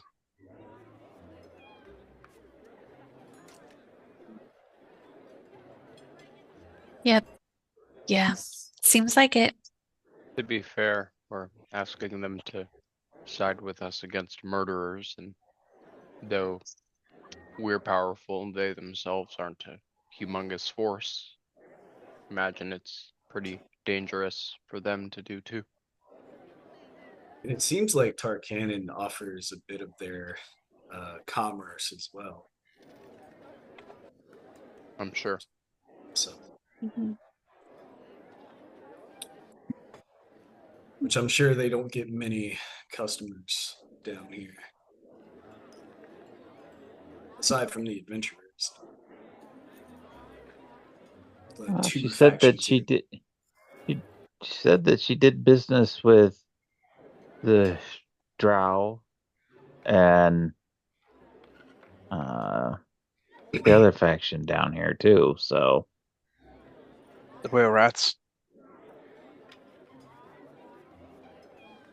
She basically said she does business with everybody, right? The Drow, Anyone that isn't dangerous, of course. That does include Tarkin. All right. Well, Well, if she wanted to. I look. I'm happy to punch Tharkanan as much as the next guy, but I'm not really. I'm not looking to get these guys. Not looking to do if it gets these guys in trouble. Let's just take a breath. Hey, pal. Did I hear right that the folks who did you bad have been through here? Have any idea which way they went? He kind of, yeah, he's fully like he's there, but he's off to the side. And he's just like staring at the wall, and he kind of looks back over to you, kind of again flipping out, like blinking out of it, and he just goes, "A couple of feet on the other side of that wall. At least one of them's there." Well, Okay. well, let's go Uh, around. See if. Let's just ask one of these guys here. Hey, bud, Hey, yeah, what's up? how do I get to the opposite side of the wall you're standing in front of? Opposite. Oh. Uh, Is there a that's back kind of way out a. of here that we can borrow? You can go if you want to get out of here. You can go to the end of the hall, or you can go back the way you came. That's kind of one of the communal sleeping quarters on the other side.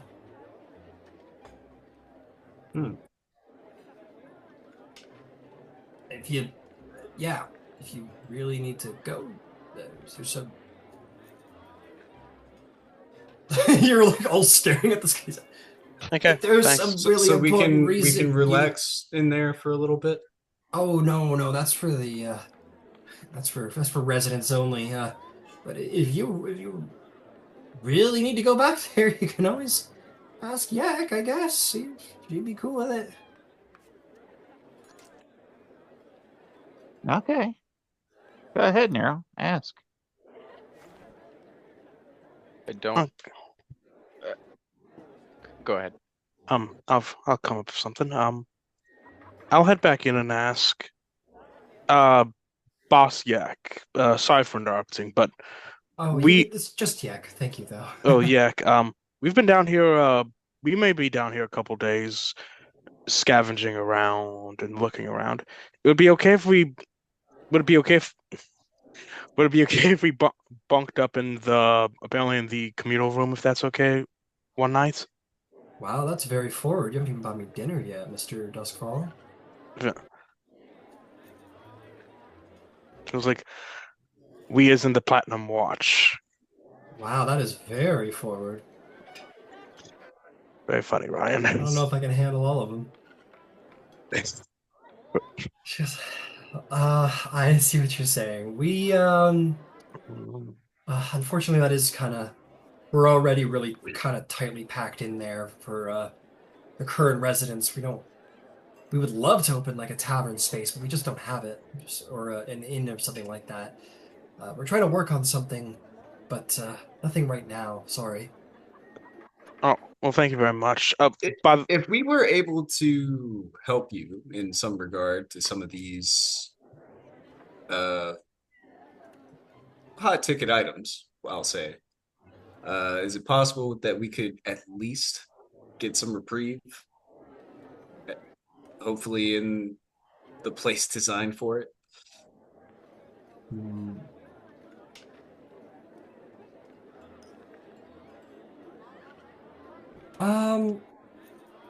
She goes, like I said, we're already tightly packed. Like we're like bunking up in like like we have like it's just like a scattering of like sleeping bags and hammocks and whatnot. We're really tightly packed in there. I could we could see. I suppose it's really not a service we usually provide. We understand. Perhaps we'll continue exploring and come back after to Okay. talk about it. Sure. And I'm not trying to be rude. We just really don't have a lot of space. Like, we're on rotations. Like right now, every bunk in there is filled with like the night shifts. So Sure. I'll You see will, what I can well, do. you've just met us. We're strangers now, but uh, perhaps later we can talk again. Okay, thank you. Thank you. Yeah, and thank you for your business. By the way, one last thing. We've heard about an adventuring party that's gone missing down here. Have you ever heard of the Fine Fellows of Rhodes? Yeah, they came through a couple days back. Do you know any direction they might have went? Well, I assume deeper into the dungeon. If you see any of them, try to keep them away from us. Feels like the guys are trouble. Yeah, they're big trouble. They're at least one of them is a thief and very uh unfriendly dwarf, very violent man or dwarf. Just not a good group of individuals. We did a little business with them and we caught one for stealing and had to lock him up, and we can't really let him go now because by the looks of things, he'd try and kill anybody who let him go. And we're not in the business of murdering prisoners, so we're not really sure what to do with the guy. Oh, Anyway, they're oh, just, one of them's locked up here? yeah, we got one of them here. We're trying to figure out what to do with him. We we can take him off your hands. Uh, we Escort him. don't do slavery here No, I or mean like prisoner escort him out of the exchanges. dungeon to make sure he doesn't come back. Uh, it's a good thought. We thought about it. He's kind of sworn to like kill us all like a whole bunch of times. So I don't know. We're trying to figure it out. And it's like your friend just said. We just met you guys. I mean, you're with respect. You're gonna be being kind of a little forward. I mean, we don't have rooms, and now you're trying to take our prisoners. With all due respect, I mean, you know, If you, there's a limit here. I mean, if you want if you wanted to dishonor my integrity, I mean, I my integrity. I am a member of the Red Cloak Battalion. Like, I'm not trying to like if you, I'm not trying to put one over on you or anything.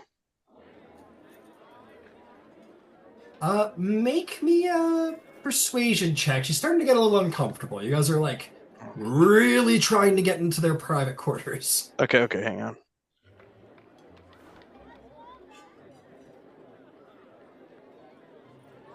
I think Katasha's like doing I'm that gonna- awkward thing where a friend wants to leave, so they're I'm gonna- standing at the door looking I'm at all gonna their use an friends. inspiration. Here we go. Yeah. Yeah, 16. A 16. She looks at you and she goes, okay. So what? You wanna take him off? You wanna what? Take him to be arrested? Feels like there's some allegations of his behavior up top that people are looking Actually, for. you know what? It's a very good point. What would your total have been as a deception? Because you want to take him to feed him to your revenant for murder, like to kill him. So, and you said we'll take him off your hands and send him to a Red Cloak Battalion. We'll make sure the law gets him. I rolled persuasion. I rolled 16 I know. persuasion. What would it have been as a deception check if you changed your modifier? Well, let me double check. The exact same thing. Which was? 16. It's gonna be close. Yeah. She looks at you with a look of like, kind of looking around at the group, like, okay, I guess. Red Cloak Battalion? Can you show me any proof of that? I have a badge. I'm pretty sure I have a badge, Ryan. Yeah, Like I'm proof pretty of sure you guys membership. have I badges. do. I'll hand it over to her. Okay. Okay, sure. You want to take him out of the dungeon to be given to the law? Sure. Okay. Thank you. Thank you very much, Boss Yak. Again, just Yak. Thank you. Yak. Yeah, it is. Sorry. Okay. Sure. Sure. Why not? I yeah. Um, I'll she'll look over to to the bugbears and she'll say, could you two, just help them to the Mr. Copper? You know, all right, yeah. I'm gonna He'll head look back. at, you know. Okay. He says, all right, you guys can come with us. No funny business or anything. Can Okay. I lead Haleth away as they get him so that he doesn't see them the moment? Yeah. He can meet up with us separately. Uh, make a persuasion check. Because this is Okay. like, again, it's like That's fine. he probably wants to go in with everybody, let alone walk away Yeah, I from them. know. I just don't want him to walk in and murder the person right away because I feel like that's probably what's Yeah, gonna yeah. happen. Yeah, bad Uh, taste, bad form. Well, yeah, I mean, we kind of just initiated it. 11. 11? Yeah, probably not. You're like, hey, come on, man, let's go. And you're kind of like, Yeah. maybe pulling his arm, and he's just like, I'll say for an 11, he's not gonna go, but he looks at you and he goes, I'll be cool. I'll be cool. Thank you. So he's not gonna go with the party. He's gonna stand in the market. He's just But he's wants to see you pinpointed guys. still on the same thing. Yeah. I'll Yeah, stand with him to try and relax it's him. gonna If be, I I see, think. Yeah. Go ahead. Sorry. no, I was just gonna say, if at any point, like once the person comes out, I do see him like freak out, he doesn't do it, I'll prepare a reaction to cast calm emotions on him. Okay. I think it's gonna be an interesting. This is gonna be interesting for you. I think this is gonna be kind of cool. You guys are taken to this door, which is like barred shut. And they, uh, yeah, barred shut. Why not? And they like unlock it and open it up, and walk in. And oh, this is the wrong door. Everyone close your eyes. Oh, Oh, no, and no, no, no, never, no, no, no. not No, no, lucky. no. You're good. You're good. You're good. Sorry, the guy flipped the rooms by accident. So never mind. So we're gonna just say it's down here. No problem. You guys walk down there. You go through the back. It's not locked or barred or anything like that. It's actually open. Oh no, I got it wrong. You make your way in. And you are going to see, basically it's like, I mean, it looks really nice in the screen, but it's like she says, it's pretty tight quarters in there. Some people are on hammocks, some people are on bedrolls. The room is pretty full with bags of personal items. The place isn't like a messy, like goblin, like sleep pile. It's orderly to a degree. And at the back of the room, you are going to see, essentially like chained to the wall, like that a little bit. You're going to see a shaved, like beard shaved dwarf. Um, and otherwise inside you see like many goblins sleeping. Right now there's probably 10 goblins who are like sleeping inside. And then this dwarf is in there. The dwarf kind of like looks over and he's surprised to see you all, and he kind of is like, come here. And the bugbears like bring you right over, and then he's like looking at the bugbears and goes, who the fuck are all you? You copper, fine fellows of routes. Copper Stormforge. I owe you money. I'm I flash him the badge from the Red Cloak. With the Red Cloak. I'm with the Red Cloak Battalion. We need you for questioning up in Sharn. He looks over at the bugbears and kind of like raises eyebrows, goes like, "Looks like you're not going to be keeping me much longer there, boys. I'll be seeing you soon." They like they look like they hate this guy. He's like, "You in particular, I'm gonna get you for shaving my fucking beard." And the guy kind of smirks to himself. And they kind of like look at you like with this quiet look of like, sure you want him, like a final. We'll keep an eye on him. We can handle him. Takes out a ring of keys, ching, ching, unlocks it, and they're like, and the other guy like takes out his like weapon. As the guy's unlocking, goes, "All right, Copper, this can either be really easy or this could be fuck." And the moment the second chain is off, he jumps on top of the first bugbear, like grabs his throat. He's like, "You fucking bastard!" I cast hold person on him. The guy fucking clubs Copper in the back of the head with a practiced position. Like this happens every time he needs to go to the bathroom. He just clubs Copper, and then the other guy gets up and they just kind of beat the shit out of him until he's like. The fight's out of him, which takes a while to get out of him. The guy's all fighting. He goes, "Fucking bastards, I can fucking kill you for all of this. I'm gonna kill all of you and your fucking children and your fucking wives and your fucking..." And he goes, yeah. Go on. Get out of here. And they kind of almost roll him over to you. Me and Philippe take him in each arm, keep leading him away.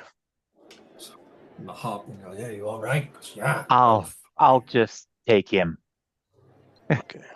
And I'll just fireman's carry, throw him over his shoulder. God, it's like I can fucking walk. Fuck, Christ. Oh, I'm gonna walk you. You fuck around, you're gonna find out. He looks you up and down, pretty well armed individual you are. Goes, "I ain't got beef with you." Walks out with you. Walks out with the the pompous and arrogance of a man who's like, "Here I am, this is my ticket out here."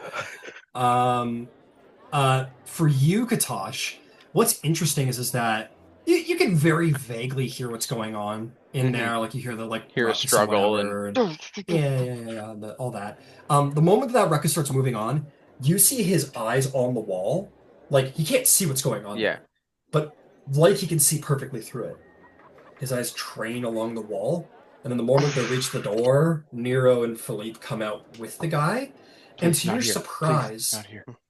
yeah, to your surprise, when he catches sight of Coppergut,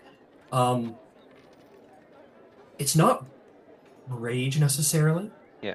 And it's not anger like you might expect. To your great surprise, he loosens and calms, like someone.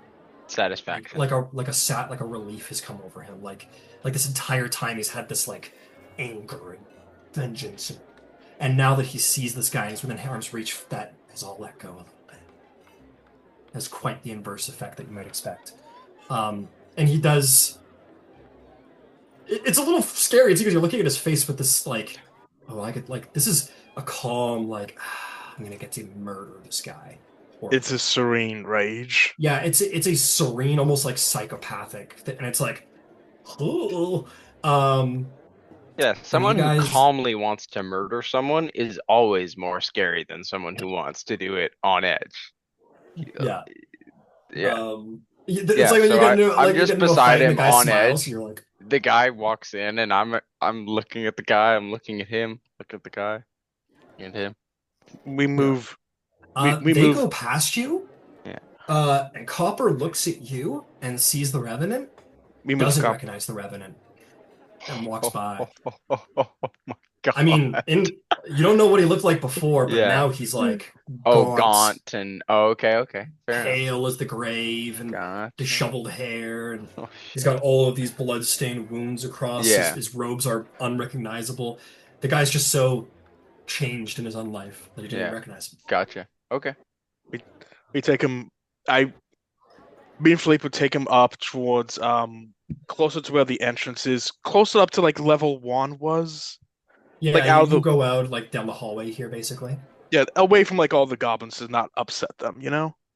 Sure, yeah. We don't want to upset him in this bloody murder. If this is a nice Um, place, we don't want to make it messy, you know? Got it. You guys come down this hallway. You just like put him on his knees, like at the foot of the stairs. Is that kind of the idea? I think we take him to level 1 first, but it could be either way. We're No, gonna not. no. Okay. We'll let the revenant's coming up from behind us, right? Yep. Philippe will walk ahead of him and walk up to the end of the bottom of the stairs. We'll turn, look at him, and just cross his arms. If What? we found a friend of yours, Copper. He wants to talk to you. Come, like I meant. I looked out. I looked to you. I was like, "Come on down." Yeah, please you stop here. Friends of mine, my fellows. And he turns around and looks down to the very end of the hallway, where he's very briskly just kind of walked after everyone with you, Katosh. And like as it's this, like he's just kind of stood at the end of the hallway and kind of like watched the walk away. And at that point, he's just guy turns around and goes like, "Who the fuck are?" And he's like looking closer, and Katosh, yeah, like turns around, goes on his knees, and I just start praying. I let him do what he's doing behind me, and I just start praying. that's fucked up, dude. You're like not only seeing your friend, but then the priest starts praying for your soul, like at the end of the hall. It's like, oh, fuck. And Haleth just slowly starts walking down the very long hallway. You've been a very bad friend, Copper. He's not listening to you anymore. Okay. Hero, get behind me. I get behind. I immediately move behind Philippe. I'm very good at that. Yeah. I am the hockey goalie. Yeah. Haleth is just like walking down. When he gets to about here, he's like, hey. And yeah, he fully turns around, like tries to leap between the two of you. Both of you make an athletics or an athletics check. He's absolutely gonna try and bolt.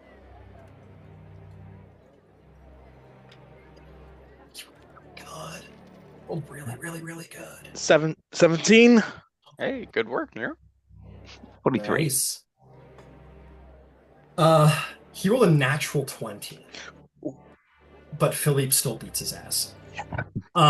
Nero, you're expecting. You're like, you've been a very bad, and you get like knocked like to the side. The guy like, and Philippe, you just fucking clothesline, fucking just like keep him, like get him and fucking shove him away, and he's not getting past you. It's all shield.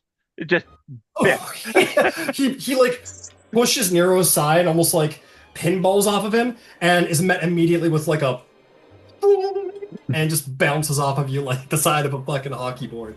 And the guy, and he looks at you. He sees he's not getting by you. He's unarmed. He's like, and he turns around. And he goes, "Yeah, you're supposed to be dead. I." And he goes, "Killed me? Yes, listen, it was only business. You know, you're being a little yellow belly. You were. That's what it was. It's really your fault that you stay away from me. You're not real. You're an illusion." And the guy's gonna take his hand, like a straight hand like this, and he thrusts it into his gut, and it goes right through into his belly, and he goes, "Oh." And Hal just kind of whispers, he goes, "Real enough for you?" And he's like, "Let me live. Just come on, let me live with little lads. He goes, "You're right, we were lads." And he just pulls his hand back and just punches him with all of his force. He is going to use a bonus action vow of revenge to enhance his damage. Omni-Man. He's going to stare at him with the Vengeful Glare feature, paralyzing him immediately, and auto crits as his fist goes straight through Copper's head. Just fucking blood and skull explodes over Philippe and Nero. The guy falls to the ground dead, and his head's gone. And there's a pause, and then Hale very calmly kneels down and just starts punching his dead body with like a clenched jaw, like almost you can almost hear the sound of like teeth cracking from it. He's just like an already dead body, blood, fucking sinew, the sound of ribs cracking, and it's a really, really like you guys have done some bad stuff to certain people on your way. This is just the definition of overkill. And eventually, he stands up, takes a sigh of relief, and then you'll see that cold, vengeful tension tighten back into him again as the satisfaction, fleeting as it is, leaves. He turns his head around behind him, deeper into the dungeon. He says, "I'm not done." And walks away from what could barely be called a corpse any longer. And that's where we'll end the session. Damn. The Cold Fist event.